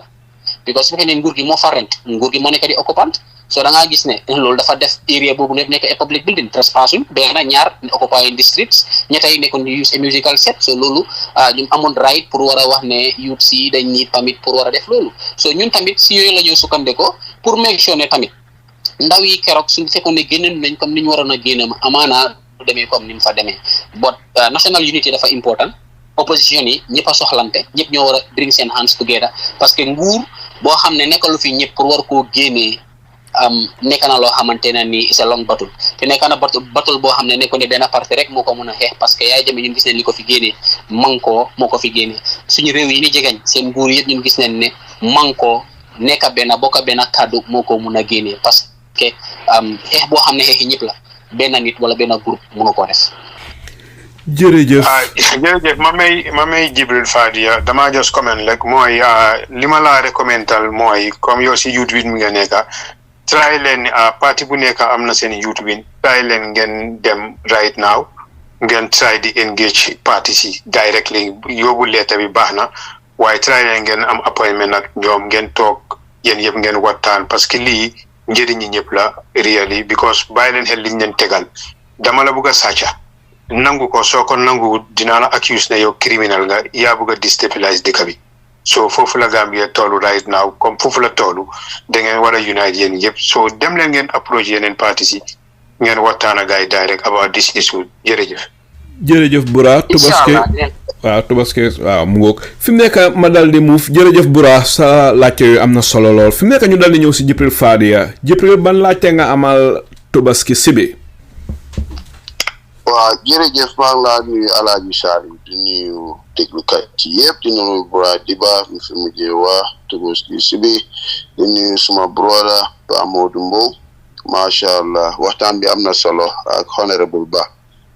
mu fi jiitu woon laajte man moom dama leen a comment because li ñëw ci radio bi pour leeral especially bu fekkee ne lii mooy di happenings te gars yi def nañ seen homework especially Tobaski moom itam def na homework am ñëw na ak figures xam naa ne mu ngi téye foofu laptop am wala something lu mu write up already pour jël notes and that's very important pour nga try to be accurate pour nit ñi laa déglu man nag not ne question waaye man compliment laa am and also pour wane li Pa Modou waxoon fii earlier pour wane ne dañ waroon a am permit so léegi su ma ñëwee si Tobaski dama laaj ne ndax bu fekkee ne sax public place la PURA public place la ñun ñooy fay ñi fa nekka waaye ñu ngi liggéey nit ñi ñëw pour war a protest si parking lot bi foo xam ne nit ñi nga xam ne dañu war a ñëw def seen businesses with PURA ak PURA operations ak process yi nga xam ne ñu ngi ko war a def ak services yi ñu war a def ñu call seen attention during the working hours without the police presence nit ñi di dem fu nekk ndax fooguloo ne is wise pour ngeen yëgal ko police yi even though boo leen fiilee ne am ngeen right to be there and the police yi itam am nañ right pour make sure that ne buñ disturb the peace ndax fooguloo ne it will be better off pour nga am permit rek to be in a safe side ba pare itam nit ñi nga war a ñëw ñëpp bu ñu ragal ne dinañ leen arrest because wax nga ko fi ne biñ ootee ñu bari ñëw probably because ñeneen ñi dañoo bañ ko leen arrest ndax kenn ki nga xam ne Mr. Ba Honourable mu ngi ko fi wax ne dafa nangu pour jël bail because of moom yëgutoon sa dafa ñëw rek code up to it waaye moom dafa accept pour jël bail bu ko taxaar 72 hours bi so I'm saying that ne comme que dañoo bëggal loo xam ne dafa successful ndax fooguloo ne it would be better off pour ngeen ut permit. waaw loolu moom dinaa kontaan trop pour tontu ko parce que the same law bi ne soo bëggee organize a procession meaning walking from point A to point B da nga need permit the same law boobu noonu tamit moo ñëwaat mu ne su fekkee ne peaceful mobilisation la te nekkuloo di process di organize a procession maanaam di occupy roads or building yoo xam ne nit ñi dañoo need access to it dafa important pour nga am permit so dafa important tamit di same law bi ne da nga need permit pour war a occupy buildings ak pour nga war a occupy roads ba pare use loudspeaker da nga need permit di same law boobu noonu tamit moo wax ne su fekkee ne da ngeen a am a peaceful assembly meaning 3 people or more than 3 persons da ngeen a dafa war a nekk a peaceful assembly te su fekkee ne even nekkuloo di occupy road bi yéen a ngi occupy a public building which is like comme building ni PURA bi for example ni du loo permit pour nga def lo di seen loi bi garantie ne su fekkee ne da nga def protest boo xam ne da nga occupy yoon yi pour war a block moto yi ak movement yi nit ñi ba pare nga war a use loudspeaker pour create more noise da nga need permit di seen loi boobu noonu tam moo wax ne su fekkee ne mun ngeen a dajale seen boppa as citizen si benn area ngeen ëppa ñetti nit te da ngeen bëgg a use ay placard pour wane seen naxar mu ne soxluloo am permit su fekkee nekk ngeen ñetti nit wala yu ëppa ñetti nit parce que mu ne su fekkee ne soxluloo ñetti nit su fekkee ne da ngeen mut ñetta wala ëppa ngeen ñetta loi bi mu ne soxluloo permit because dafa am requirements yoo xam ne moo fa nekk su fekkee ne da nga soxla permit ak soo soxla permit léegi lan la loi bi su fekkee ne warloo use permit mu ne warloo block yoon bi deena ñaareel bi dafa war a nekk area boo xamante ne nii da ngeen a dajaloo te soo leen a dajaloo tamit dafa war a nekk place boo xam ne doo leen indi lifin am problème dafa war a nekk ay peaceful manner dafa war a nekk ay peaceful act so da ngaa delluwaat back to the criminal offence act bi nga xam ne nguuri Adama Barrow moo ko inaat te amut a lot of I can say public attention mooy criminal offence act bu 2025 so soo demee section 26 daf la definal unlawful assembly section 1 mu ne la an unlawful assembly is deemed to occur where there are 3 or more persons assembled with intent to commit an offence yaa ngi understand so su fekkee ne yow comme ñoom killer is lañ def there was no intent to commit an offence then gather seen boppa peacefully su management yi PURA bi callee police yi ne ñi dañ fi ñoo mobilize police bi war nañoo xam ne ñii occupy une route amul a musical set police bi lan lañu waroon a def to maintain law and order which is pour safeguard area protect citizens yi which are ñoom killer is ak seen groupe bi ba pare protect building yi PURA bi make sure ne ñi ekkati neen seen plaque yi ku leen bëgg a join mu ñëw join leen because law bi waxut ne dafa am specific number boo xam ne soo leen ko ëppee nekkatut a peaceful gathering dafa ne su fekkee ne ëpp ngeen ñetti nit so mu ngi naa nekkat bi 200 people hence nekku leen di undermine peace and tranquility of the country then it is a peaceful assembly nga dem section 2 mu ne la it is immaterial that the original assembly was lawful if after being assembled they conduct themselves with common purpose in the manner stated in subsection 1 which is su fekkee ne da ngeen ëpp ñett ngeen war a mobilize dafa war a nekk in a peaceful order so leen ëppee ñetta tamit dafa war a nekk in a peaceful order xaw ma na tontu naa sa question bi waaw man li ma gis rek confrontation laa gis ne loolu ngeen bugga man suma opinion laa wax li nga explain ak li ma gisee because there is another route boo xam ne you guys could have used it without confrontation so da ngeen bugga challenge man suma opinion da ngeen bugga challenge authorities yi pour wane ne regardless of therefore ne am na beneen bu fa nekk beneen cin bu tege waaye ñun bii lañ pick because bugga nañ pour am noise man noonu laa ko gisee waaye léegi itam comme li ngeen wax rek ñu dem ba court ñu déglu waaye court bi su fekkee ne yéen a ngi challenge law bi foog naa ne su demee nag ba gars yi dem si court si you guys been vindicated wala the other way ñun ñëpp dañ war a respect loolu ndax at the end of the day definitely nit ñi dañ bugg a peace si dëkk bi at the end of the day nit ñi dañ bugg a lu right ñu understand ñu bañ a confuse waaye comme ni ko Pa Modou waxee sometimes lii dafa favor ñeena du favor ñeena ñi agree si ñii duñ si agree so yéen youth si nga xam ne damaa bañ ngeen jéem a yaaxa the heads of the kids yeah xam naa ne that's not your intention you are very smart and I can hear that waaye li ma wax moo nekk ne we have to be consistent ñu respect am policies and law bi bu ñu wax ne every law bu ñëw rek dañ koo challenge understand nga because man suma ko ni ma ko gisee political parties yi nga xam ne ñoom ñoo tànn nit ñi pour ñu represent leen pour make the laws and make it very clear for everybody to understand mu bañ a confusion fu mu nekk it seems like it's very confusion between the police yi am right da nit ñi soo loolu yéen a ngi ko yóbbu ci court si léegi ñu war a déglu after 72 hours comme ni ko Honourable Ba waxee léegi dinañ am di facts benn ñaareel bi mooy lan moo tax suñ député yi nga xam ne ñu ngi leen yóbbu si house bi noise bi nga xam ne youth yi moom la ñoo make ak human rights bodies yi then lu tax ñi nga xam ne ñoom ñooy make law bi ñoom dañoo war a summons ñooñu ñu ñëw pour questioning because the MPs are there to make the laws yeah police are to enforce but police yi makeguñ law bi ñoom they are just enforcing what is written te jànga mi ngeen jànga ñoom itam moom lañ jànga ñu fee wax sax ne kee naa ngee posu PhD te xam naa ne am na ay morom ak ñeneen they are not dummies so li ma wax rek moo nekk consistency is very important waaw waaye li ma gis dafa mel ni I mean we choose confrontation rather than ñu dem ci another route boo xam ne moom mooy indi a lot of people waaye di la sant di la gërëm bu baax a baax Alaaji Sall jërëjëf Jibril ñu daal di may am Tobaski go ahead su ma mënee leeral rek tuuti rek si li kilifa guy wax pour rek gën a leeral rek xam nga di seen loi bi wax ne naka lañ ko waxaatee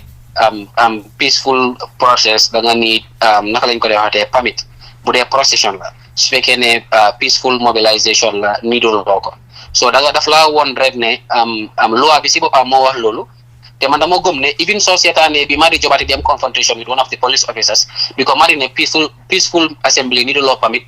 police officer bi si boppam mu ngi ko wax ne won ma ko si constitution pour won la rek ne even suñ police officers yi majority of them don't even know the law they don't and they are the ones to implement the laws so daf laa woon rek ne soo demee soxaluma kenn waxuma dara loo xam ne méngoowut ak yoon wala loi ku dem download the criminal offence act of 2025 di nga gis lan la definition of unlawful assembly bi wax bi nga xam ne loi la right now as we are speaking daf la wax ne soo waree assemble sa boppa peacefully da ngeen war a nekk ñetti nit ak ëppa ñetti nit ba pare da ngeen war a nekk in a peaceful order so police yi suñ fa waree ñëw sax ñoom waruñoo nekk ñoo xam ne dañoo ñëw rek arrest wala ne leen tasaaroo leen that is not their right or their obligations to do because these are citizens and they have right to execute or exercise their rights as well the same law bi ne soo waree move in the streets ngeen nekk a group use musical set da nga need permit the same law boobu noonu moo garantie citizen bi ne mun nga naa dajaloo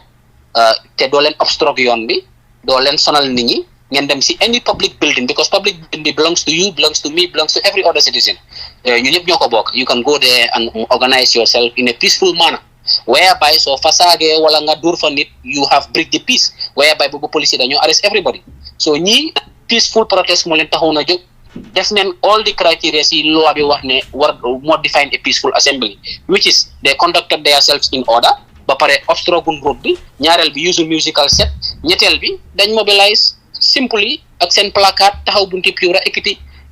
seen placard yi which is I believe dina help judge bi so you wanna make his decision whether it is a peaceful assembly or it's not a peaceful assembly ba pare dina help judge bi tamit pour mu determine the interpretation of ñan ñoo break the peace. It is the police, not those citizens that gathered there on that day. Jërëjëf Tobaski Sibi fi mu nekk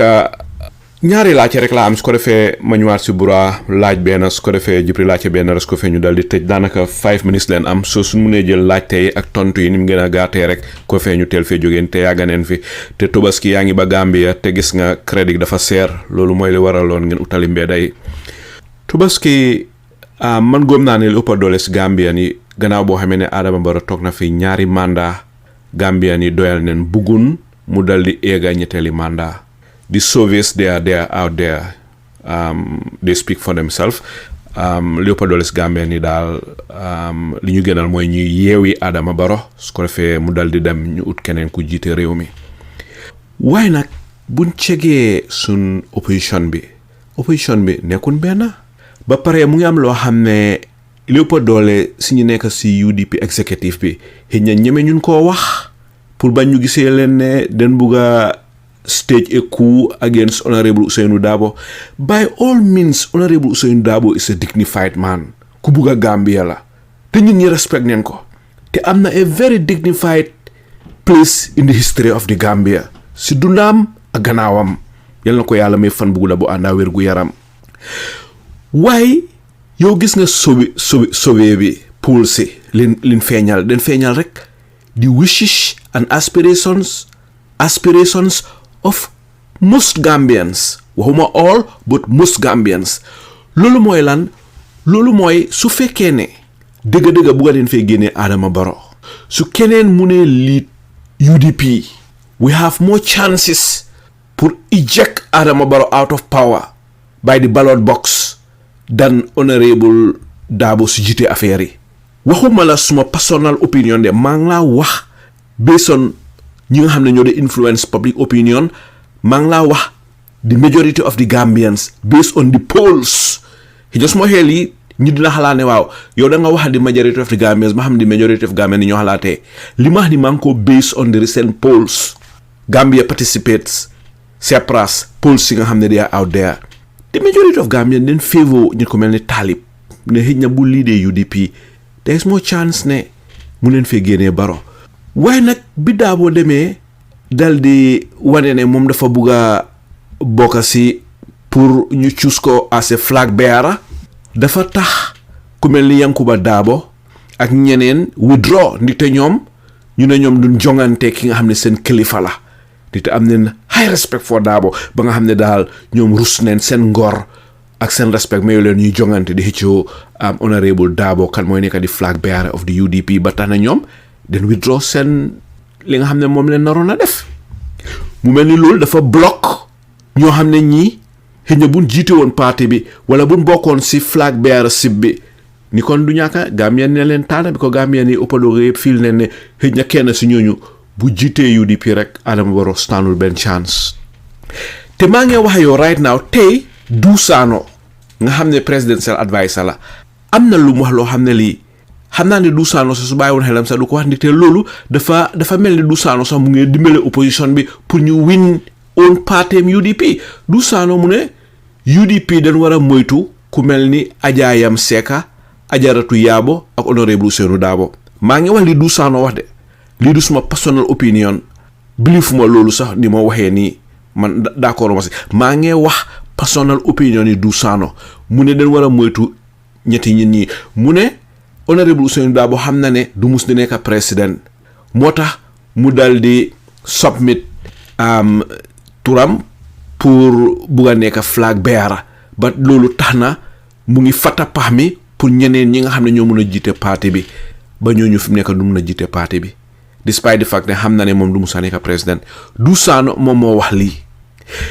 te ñu bari si Gambien yi within UDP ak ñu nekkul UDP sax ñu bari den feel ne Honourable Darboe definitely su fekkoon ne keneen moo jiite UDP ba UDP dali win election Honourable Darboe war nañ koo jox a very dignified position in the government deserve na ko. waaye ndegem Adama Barrow leen fi bugg a génnee sa dégg pour loolu am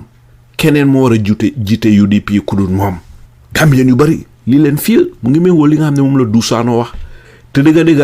ñu bari si Gambien yi sax dundee bugg a wax loo xam ne li méngoo naa li Dou Sano wax ni te ñu nekk si opposition bi li mu bugg a rek mooy Dou Sano di wax tuuxi doona goo xam ne méngoo te di reality on the ground waaye li mu wax fii méngoo naa di reality on the ground li ëpp doole si Gambien yi. yéen ndaw yi li ma wax li Dou Sano wax boo la ñuy xalaatee nii yéen ndaw yi ak yow sa boppa naka ngeen gisee lii nit li mu bugg a rek mooy Adama Barrow dal di dem waaye ñu ngi wax ne keneen koo xam ne jiite na ku dul Honourable Ousainou Darboe there is more chance than moom su fekkee ne liit na affaire yi lan mooy sa gis-gis si li ma wax lan mooy si sa tontu. waaw man suma xam naa ne li nga ma laajte itteel na ma trop pour ma war see mun a gaaral suma kaddu gëm naa ne UDP nekk na parti boo xam ne is a democratic party te soo seetee even starting from the grassroots soo seetee election yi local government ñëw to the NAMS to the presidency da nga lay gis ne dañ di am criteria for candidates te da nga lay gis ne askani Gambia seen ñaxtu yi ñoo ñaxtu yëpp in regards to kan mooy war a jiite ak yan façon yi candidate la ñoo war a indi loolu parti bi yëg na ko te all party militants xam nañ ne war naa nekk loo xamante ne ni lu parti bi di war a toog seet ñi nga xam képp koo xamante ne ni apply na nañ nar a indi koo xam ne parti bi dina gëm ne kooku dina war a mun a jiite parti bi ba pare war a mun a taxaw mu nekk candidate boo xam ne dina mun a am yóbbu réew mi ci kanam beneen bi moo nekk tamit Dabo nekkul ne moom every presidential elections moom moo dee war a nekk candidate previous elections ci fi di ñëw yëpp mu Tobaski xaleel den koo jox ak yële fam jëla toppatoo sa xale bi toppatoo ko ñun dineen xaar no problème. non mu ngi si yaayam jël na ko. mu ngi si yaayam waaw ok jekkale. waaw li ma nekk di wax mooy UDP nekk na parti boo xam ne élection si passé yëpp dañ dee ubbi waxtu boo xam ne ku bëgg candidate bu bëgg a apply dafa mun a apply democratic process lañ dee use képp koo xam ne nag bëgg nga apply yaa ngi ko ba waxoon ne dafa apply ñeneen ak ñeneen waxoon nañ ne dineen apply boo dem na ba si biir yaa ngi ko ba withdraw na liyam aspiration am pour taxaw but am na ñu bëri ñoo xam ne as we are speaking ñu ngi binda pour war a apply pour presidency but li happen mooy parti bi dañ am criteria when it comes to kan moo war a jiite parti bi. waaye Tobaski ma bugg a laa laaj rek honestly speaking foogloo ne question bi ma laajte dafa nekk lu diis ndikte gis nga lawyer Lamin J Dabo wax na ne moom bëggoon naa submit turam sax bëggoon naa bokka si flag bearer Sibi pour ñu consider ko waaye mu ne jiitu complicated procession yoo xam ne daal dafa lack transparency tax na ba nga xam ne daal moom bokkatu si affaire yi te lawyer Lamin J Dabo is very very popular Yankuba Dabo very very popular Talib very very popular xam nga su ma dooree di néem ñeneen yi sax ñun ñi neen foog ne xëj na man dama wax a ñooñu moo tax ñeneen ñu bëgguma tudda seen tur sax waaye maa ngi la laaj loo xam ne xam naa ne lu diis la si yow ndikte xam naa ne doo bëgg a offend certain members of your party so moo tax ñu bari si UDP am na yéen a wax dañ ko dee bëgg a si suuf duñ ko dee bëgg a over the air lu diis la laaj te xam naa ne lu diis la waaye ndax di nga mun a try to the best of your knowledge nga ñëw rek very close to the truth. man moom ak even the youth wing man moom ak youth yi nekk si parti bi yëpp we are very sound minded ba pare we are democrats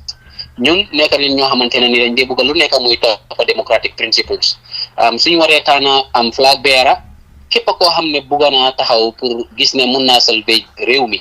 génne ko si tuuxiduna yu dégg réew mi nekk indi ko ine Gambie bi nga xam ne moom la ñëpp di expect dafa am process da ngaa binda nga apply te lawyer J Dabo moom si lu mu doon sukkandiku moom suma koto la si lu mu doon sukkandiku mooy moom dafa fogoon ne su fekkee ne dafa am dual citizenship munta apply but process bi selection bi doesn't say ne soo amee dual citizenship duñ la consider damay wut noonu suñ la tànnee ba pare pour nga war a dem nomination balaa dat waxtu bi ñu la tànn ba jamono bi nga préparé pour dem election da nga war a rescind sa dual citizenship nga nekk pure Gambian so moom interpretation boobu noonu la understand toon by then because I believe party bi sax binda na am na some people from the party yoo xam ne bindoon expliqué nañ ko binda ko woon ko ne affaire criteria bi waxut ne su fekkee ne yow dual citizenship nga amee am doo mun a apply pour flag bearership but suñ la selecté already nga war a dem before ngay préparer pour nomination because boobu dafa bokk si criteria electoral act bi ne warloo am dual citizenship pour run for election so parti bi loolu la nekk di consider whereby criteria UDP dafa xalam méngoo ak bu IEC but waxut ne soo nekkee dual citizenship warloo apply soo nekkee dual Yankuba Dabo dual citizenship la am lawyer J Dabo dual citizenship British and they have British national and Gambian lini so da nga gis ne loolu that issue moo tax mun naa wax ne lawyer J Dabo mu foog ni moom he doesn't fit the criteria but ba léegi am na opportunity pour war a mun a binda because fii ba on the 10 la foog naa léegi mu ngi close on the 8 or on the 7 so ba léegi moom am na opportunity pour war a apply because it's a democratic process election primary mooy happen su gars yi mënut a déggoo ñoom neen den karta yi parti bi dina ko saani di leen tànn ki nga xamante ne nii moom lañ gëm ne mun naa yóbbu réew mi ci kanam te parti lii tamit su bindee démocratie la ñeneen ñi am neen right ay doomi parti bi lañ am neen right because parti bi mu ne war ngaa mun a jàng war ngaa mun a wane leadership qualities war ngaa nekk koo xam ne di ko nga si réew mi ñetti at ba juróomi at génnuloo réew mi so loolu képp koo xam ne fit na criteria jàng nga mun ngaa yore réew mi war nañ la mun a jox di opportunity. ok pour ñu gis ne Tobaski ma bëgg laa laaj foog nga ne suñ taanee honorable Ousainou Darboe te definitely he's a honorable man just like any other political leader ñoom honorable Halifa Sallah honorable Mama Kandeh honorable Mbaye Fall mbépp koo xam ne daal Gambie itteel na la ba nga ñëw jiite parti kooku war nañ koo jox honorable bi nga xam ne moom la yeloo ñoom ñëpp nag waaw te kumba tanewul ndegem ñoom ñëpp a si am waaw mu bëgg laa laaj su fekkee ne den ba nga xam ne dara desut lu dul affaire yi war a nekk between honorable Ousainou Darboe ak Adama Barrow ndax foog nga ne mun neen fee génnee Barrow. waaw am nga affaire yi leena la gis nga man gëm naa élection bi ñëw nii ak ku mun parti bi munti di mun a jiiteel man gëm naa ne parti bi rek dafa difficult pour war fee génne Adama Barrow. It's high time pour we come to terms with our realities because at the end of the day UDP rek munu fee génne Adama Barrow pour waxante dëgg because we need a coalition government we need a coalition opposition how to call it again team pour war fee mun a génne Adama Barrow ak ku parti bi munti di tànn muy Darboe muy Talib muy lawyer J Darboe whosoever is going parti bi kooku la moo munti di elect pour mu war a ñëw man gëm la moo select pour mu war a ñëw man gëm naa ne parti bi dafa need a coalition pour war fee mun a génne Adama Barrow. jërëjëf waaw jërëjëf si tontu boobu fi mu nekk ma dal di ñëw si Bura su ko defee ñu dal di jox caabi bunti kër gi Jibril dal di tëj Bura go ahead and fire your shots again. jërëjëf Alaaji Saliou ba léegi Alaaji Saliou dina ñëw si yëfi coalition bii nii so am na question su nga xam ne yow indi nga ko gis nañ saa yi ma ne ko Tobaski ni mu ko ansee anyway I like that saa yi dinaa ko laaj yëfi Talib parce que soo xoolee wax bu bari bi yëpp dafa nekk yëfi comme Talib waxam tuuram daf dee ñëw trop soo ñëwee si flag bi yara living bi UDP bi ñu ngay jaale nag Talib xam dégg nañ ne papaam dafa génn àdduna. waaw jërëjëf Bura si loolu jërëjëf ñu ngay jaale Talib bu baax a baax papaam. ñu ngay jaale Talib bu baax a baax waaw yal na ko yàlla xare àjjana. amiin waaw am di jiite yëpp waaw ñu ko ñaan tamit moo am ko li muñ àdduna bi moom nii la demee. so understand nañ ne loolu tax moom déggaanguñ waxam ndax dina apply na du apply parce que taa yi si naar la nekka moo tax bokk nañoo moom naxar bi waaye si loolu weesoo tamit Tobaski understand naa ne yow ku jege Talib nga tamit xam naa ne yëpp si dem na ñëw na si fi UDP la waaye gis nañ ne Darboe bu moo génna di wax ne moom am na interest pour apply to be the flag bearer of UDP gis nañ ne coow moo amoon between tiimi Talib ak Rohey Malick Lowe foofu la fee starté mu dem si Yankuba Darboe mu mel ni loolu am nañ beneen boor bi ñi nga xam ne dañ génn sax ñu ne lii óorut parce que xale yu nga xam ne ñoom nekkaanguñ sax flag bearer o président ñoom neen ñu nekk ni di xëccoo te xëccoo within party loolu ayut waaye yëpp mu jaare si yoon ku nekk nga respect sa morom because ku nekk am nga right pour wax ne Mr A o Mr B la yaakaar ne su nekkee flag bearer bi dina mun a yóbbu parti bi o policy parti bi o programme bi waaye dañ gis ne si beneen boor loolu amutoon ay wax yi doon génn wax yi dafa ñaaw trop so ñu bari gëm nañ ne loolu tax Darboe génn si because time boobu la Darboe génn si wax ne moom am na interest dafa apply te musu ko woon a wax so foog loo ne within UDP tamit supporter si nañ bàyyi supporter si because supporter si mënuloo contrôle ñëpp 100% loolu fu nekk la so loolu ku kenn du si mën a blame nit waaye leader si comme ñoom Talib ak ñoom Yankuba ñoom Rohey Lowe foog loo ne ñu ñoon behavior noonu loolu moom moo tax comme Darboe mu am interest nit ñi advice Darboe ne ko ñëwal foog loo ne loolu moo trigger that situation loolu la si saalaat. waaw xam nga yëpp dafa delluwaat rek si affaire yi flag bearer bi because at the end of the day ku si nekk si biir parti bi yow am nga ko bëgg support ko am nga ko gis ne leer na ne maybe kii bu jiitoo o suñ ko supporté am nga dina mën a génne Gambie si condition bi nekk but dafa delluwaat rek si loolu because at the end of the day Yankuba moom mu ngi West Coast Rohi mu ngi Banjul Talib mu ngi Kanifing but at the end of the day ëllëg képp ku ñëw munti di parti bi di munti jiitaana da ngaa soxla ñi ñëpp bu dee parti bi Dabo la taana dina soxla Talib dina soxla Rohi dina soxla Yankuba bu dee parti bi Talib la taana tamit Talib dina soxla Dabo dina soxla Rohi dina soxla Yankuba so da nga dee gis ne coow nga boole ay doomi aadama mu easy foog coow muy am te li dee gën a war a munal coow bi tamit politique la ba pare at the end of the day ñun ñoo bokk benn parti te am na lu bëri lu dee lalu ci biir si mun naa ko waxee ne maybe tamit mun nañoo gis ne maybe tamit Talib mu ngi get more popular loolu tam mun naa indi firange si ñeneen ñi ba wala maybe tamit Yankuba mu ngi gën a popular loolu tam mun naa indi firange si ñeneen wala Rohi mu ngi gën a popular loolu tam mun naa indi firange si ñeneen but man gëm naa ne ñun ñëpp executive member leen te foog naa ne tamit coow bi xal naa wàññeeku léegi because at the end of the day ñoom neen toog nañ waxtaan nañ gis nañ ne ngiroo ngaayoo gi jaru ko because réew soo ko buggee jël nga nekk opposition yéen neen seen biir da ngeen war a wane unity bi war a attract opposition members yi nga war a waxtaanal pour war a leen a indi on a coalition am ticket because man tey ëllëg dama mun a convince su fekkee ne parti bi unity bi nekk fa ëllëg parti bi mun a convince GDC ne GDC su ñëwee parti bi dina maintain that decorum pour war a mun a put everything in order so dafa important tamit du ñàkk ay xar sax boo leen boole si benn malka léeg-léeg ay kuy foog ñëpp ñuy mbukante ba taxut ne ñoom ñoo bokk benn géeta te borom sàmm bu ñëwee it dan dee xam ne borom sàmm ñëw na yëpp daal dërëm gi génnut gaal gi coow du ñàkk but at the end of the day tamit ñoo bokk benn parti bi te ñoom ñëpp toog neen waxtaan neen te seen difference yi they have already put it aside to work towards 2026 ak primaries yi nga xamante ne ni expect nañ ne dina am on the 10th buy ñëw nii seen difference yi yëpp def na is already squashed and they are all working towards the progressive achievements of the party. Alright, dama bëgg a laaj Mr. Mbowe tamit de kii Tobaski kontaan naa li nga wax waaye ndax mën nga confirm fii ne Talib du mer ne dafa dem form own political party parce que am na ñuy wax loolu ñu ne Talib moo waxoon ne su lawyer Dabo di apply as a flag bearer moom du apply parce que papa am la comme Lugu Jankuba ak ñoom Lamine Sané ak ñoom Landing Sané gis naa ñoo ñëpp génn nañ ñëwee comme lawyer Dabo mi ngi apply ñoom duñu apply ak waaye Talib dégg nga ko understanding si situation bi nekk waaye am na ñuy wax ne Talib groupe am bi dañ mer ñoom sax duñu ngi decide pour dem former gi seen own political party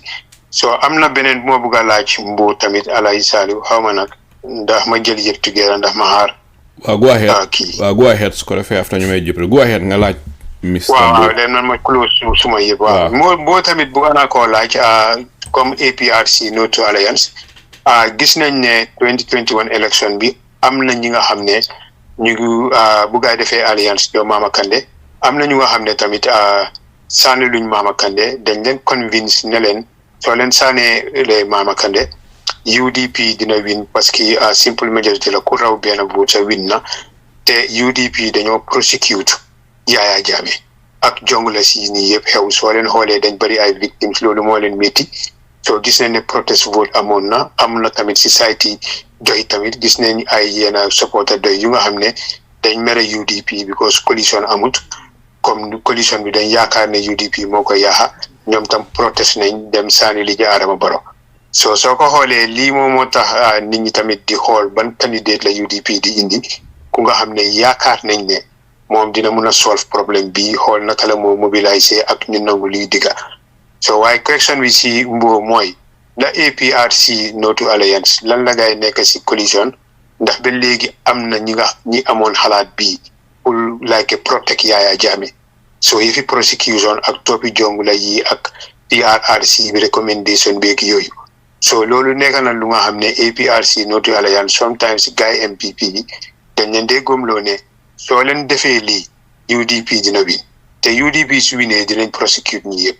so ma bëggoon aftam Mbowe tamit moom mu jël foofu rek éduquer Gambien si tamit loolu lan la si APRC No to Alliance gis jërëjëf. xam naa pour leeral sa sa laaj bi ndax nga ne am talib waxoon na ne su fekkee ne am daa war a faa taxaw papaam la moom du taxaw ba pare de nga ne de nga ne gars yi suñ ko taanoon dafa taxawal on parti boppam man moom xam naa man suma xalaat laay wax parce que foog naa question bu noonu it is fit for talib si boppam pour mu war koo mën a tontu foog naa man damaa wax suma xalaat based on my own understanding of the political atmosphere as we are speaking gëm naa ne ñun gis nañ fi politics li yàgga happen gis nañ fi even in the Gambia fi nit ñi nga xamante ne ni si parti lañ bokkoon ñu xëy gis ne soxla nañ pour taxawal seen mbiri boppa nga taxawal seen mbiri boppa or what not gis nañ fi tamit suñu réew yi ni nga xam ne jegeñ nañ ñu like sax Idrissa Seck di like sax Macky Sall they were all in similar organisation but xëy neen bés gis ne maybe doxalin bi ni moo demee neexut leen ñu mu fene but man gëm naa ne direction bi nga xamante ne moom mooy UDP di demee man gëm naa ne UDP duñu war a doxalee in a way boo xamante ne ni dañoo nangu UDP si boppam mu nekk in factions man I don't believe the UDP dina doxee noonu parce que for many years UDP nekk na parti boo xamante ne even though am nañ ay nit yoo xam ne dem nañ cause na a big havoc within the party but still parti bi maintain all the yàlla def na ñu bëri expect noonu ne sax dinañ am ay council o suñ député yi dinañ winaat te loolu yëpp mujjee naa mun a am Adama Barrow UDP la nekkoon bot bi mu demee mu def mbiri boppam tasut UDP defut leneen ba pare da doosin min ne UDP moo ko taanoon mu nekk indi naka lañ ko dee waxatee coalition am candidate loolu taxut ne moom su taxawee amut right pour taxaw wat na gëm naa ne képp ku nekk si biir parti bi soo demee ba gis ne maybe the norms and values bi nga doon expect si parti bi nekkatu fa am nga right nga dem keneen ñëw am nga right tamit nga taxawal sa parti boppa keneen tam am na right pour taxawal parti boppam but at the end of the day ñun leen moo ñu boole mooy democratic norms and principles which is transparency accountability ak policies yi nga xamante ne ni programmes yi nga xamante ne ni mooy waral laal ñëpp ba ñëpp gis seen bopp si Greater Gambia foog naa loolu moo nekk objectif yi UDP te man mii di wax ak yow sax gëm naa ne man sama bopp bés bu ma demee ba gis ne parti bi parti li fi la ay taalibe dañ am sëriñ o nekk neneen la parti bi nekk di doxalee méngoo ak démocratie man sama bopp dinaa bokk si first lead yi nga xamante ne ni I will tender my resignation ma walk away ma dem join parti bi nga xamante ne ni moom méngoo norms and expectation or policies or programmes yi nga xamante ne man mii waxaayu moom lay expect so ñun ñëpp principles moo ñu boole ak agenda for a better Gambia wante nekkut ne da doosin min ne warloo mun a xëy bés nga def sa mbiri boppa o keneen warut a ñëw waaw xaw ma nag tontu naa sa question bi nag. jërëjëf Tobaski mu ngoog Bura da nga bëgg a Mr Mbowe comment tamit si laajte bi nga laajte. waaw of course Alay Sall bëgg naa mu comment because side boobu dafa important trop. because gisoon nañu ak yooyu su fekkee Mbowe dina mun a comment su fekkee dafa fàtte mun naa repeat. question bi again. ok go ahead Mr Modou Mbowe. Mr Mbowe mun ngaa génne mute bi. ok mu nga ba ñu ñëw si Jibril Fadia fi mu nekk Jibril caabi yëpp ñu ngi sa loxo over to you go ahead and fire your shots. waa jërëjëf xam naa Pa Modou nekkaatu nootu alliance léegi sax xam naa léegi moo independent la na mu ñëwaat si ñun rek. yaa ngi tooñ de Jibril. breaking the barriers wax na dellu si waat rek si brodaam bi ñu liggéey accordingly. waaw di wax rek fi nga xamee ne moom la Tobaski daanelee pour wane ndax taalib bu fekkee ne dañ ne taalib dafa bañ a taxaw because of lawyer Darboe bu taxawee kon bu taxawalee partem the same thing la sotti cee def ci la di because kon moom ngaa ñëw oppose so it doesn't make sense bu fekkee ne da nga ne kii su taxawee su buggee taxaw under my party as a flag bearer well, I'm not gonna stand because suma honorable person la nim ko gisee bu fekkee ne da nga taxawal political party the same arena ngeen a dem nga against ko so loolu laa nekk yëpp benn la pour man loolu moom it doesn't make sense te man li ma understand tam ci Lamin Darboe li mu wax dafa ne 14 days period window period boobu nga xam ne UDP dañ ko jox pour ñi nga xam ne ñu ngi am dual citizenship pour ñu denounce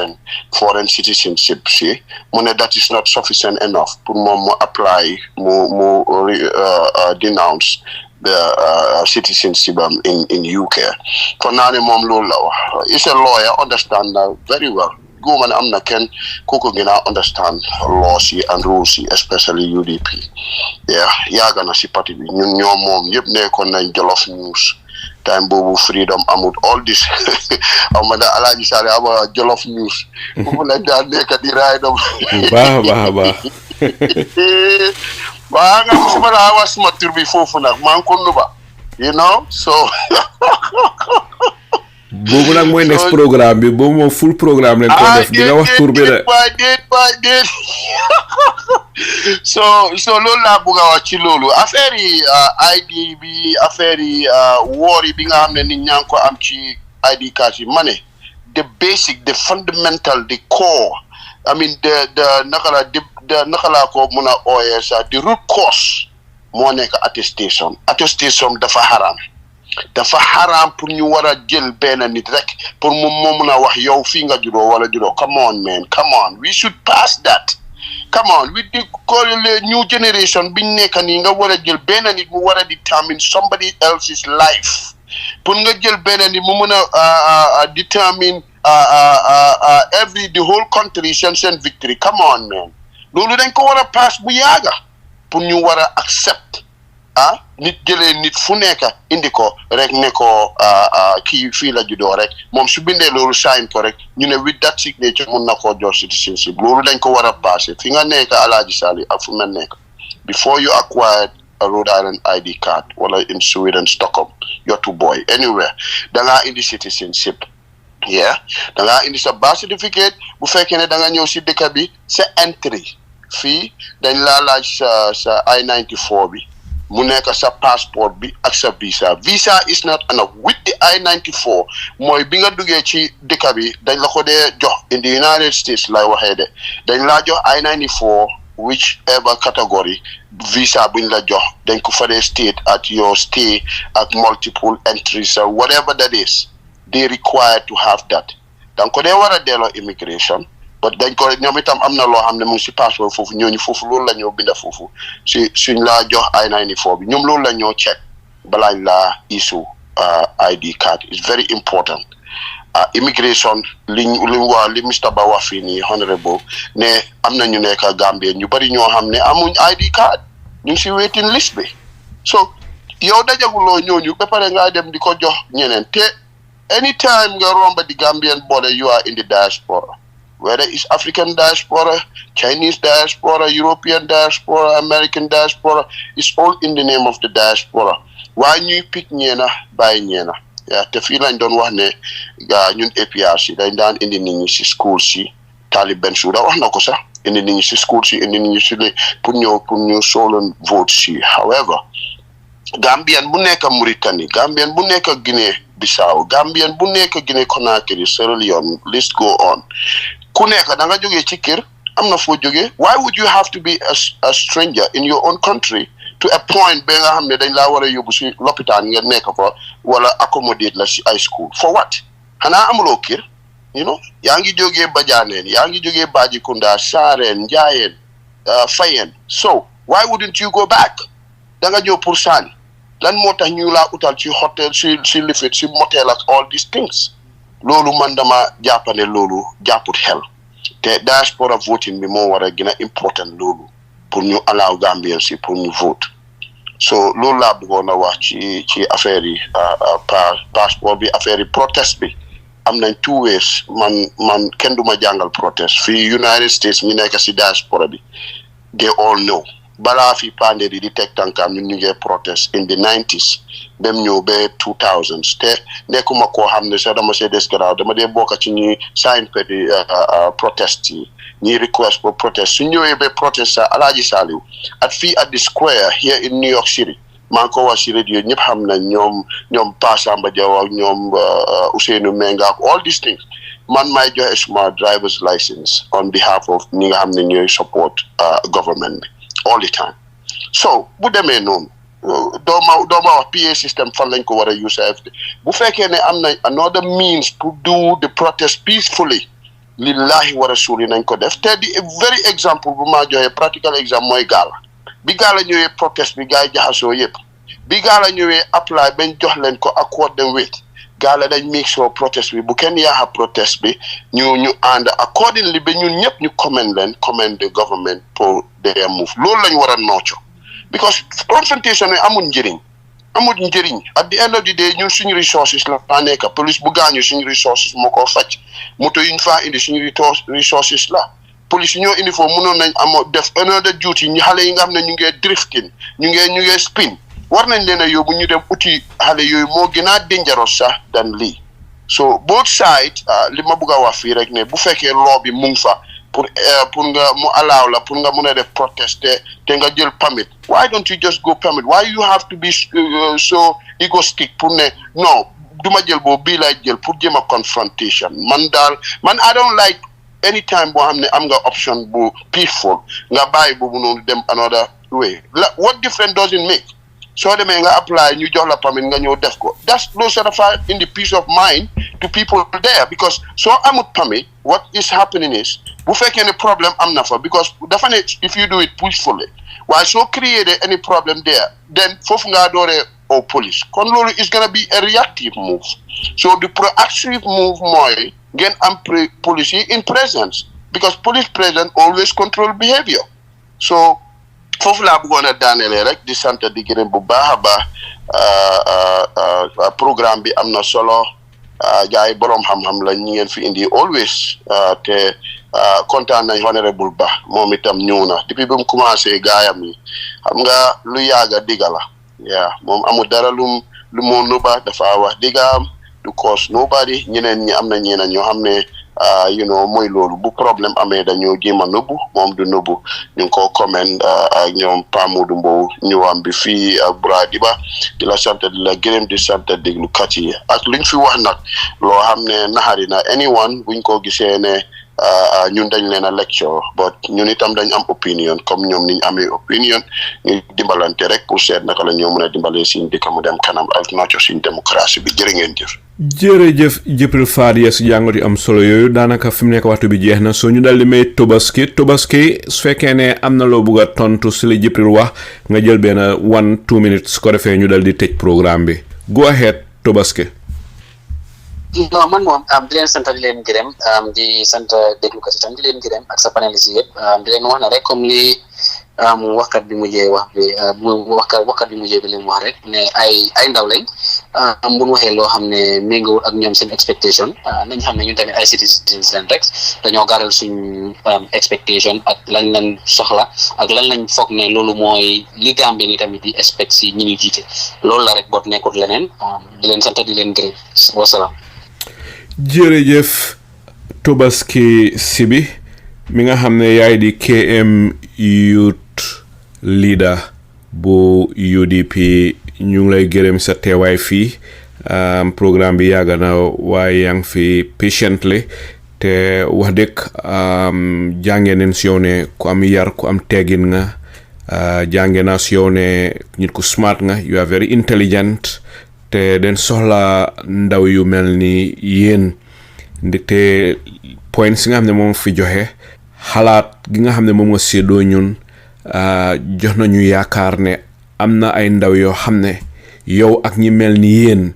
dëgga yaakaar ngeen pour réew mi nekku ne yaakaar rek ngeen pour parti yi ngeen bokka waaye pour réew mi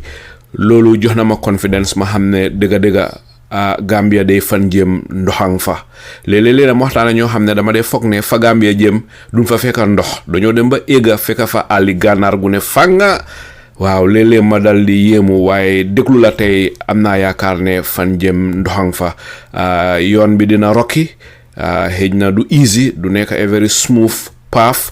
waaye ultimately dineen éega safely dineen land safely te fan jëm ndoxang fa the best of Gambia is yet to come yal nañu yàlla meere ñu fekk ko ñun ñëpp suñ lifetime ñu ngi lay gërëm bu baax a baax Tobaski di gërëm tamit suñ broda Mr Pa Modou Mbowe dafa la biisi rek tey moom always tamit daf dee biisi waaye moom itam ñu ngi ko gërëm si waxtoom di ko gërëm si lépp loo xam ne seedoo na ko ñun di gërëm tamit Honourable Modou Lamin B mi nga xam ne mooy di National Assembly member bu Banjul North moom itam ñu ngi ko gërëm si waxtoom lépp loo xam ne séddoo na ko askan bi si programme tey bi ñu ngi gërëm tamit bu baax a baax eji panélistes yi ku mel ni Buradiba ak Jibril Fadia mbokk yu tedda yi fi la waxtaan ji daldi am fi mu ne du def lu dut daldi umbal lépp loo xam ne Honourable Modou Lamin B ba wax na ko fi lépp loo xam ne Tobaski Sibi wax na ko fi lépp loo xam ne Mr Pa Modou Mbowe wax na ko fi booleeg li Jibril Fadia ak Buradiba daldi wax booleeg man mii sax li ma wax dañu taxañ yépp daldi ko umba daldi leen ko jébal bàyyi leen ko daldi bàyyi waxtaan ji mu continuer daw ci seeni xel yéen Gambian yi ne attekat yi nga xam ne yéen atte lépp loo xam ne déggee ngeen ko fii di leen gërëm di leen sant ci déglu bi teel na ndimbalab yàlla wàcca ci réew Gambia ba illaa yawmi diin seeni mbokka Saliou Njaay salaamu aleykum wa rahmatullahi wa barakaatu waahiru daawaana an alhamdulillahi rabbil alamin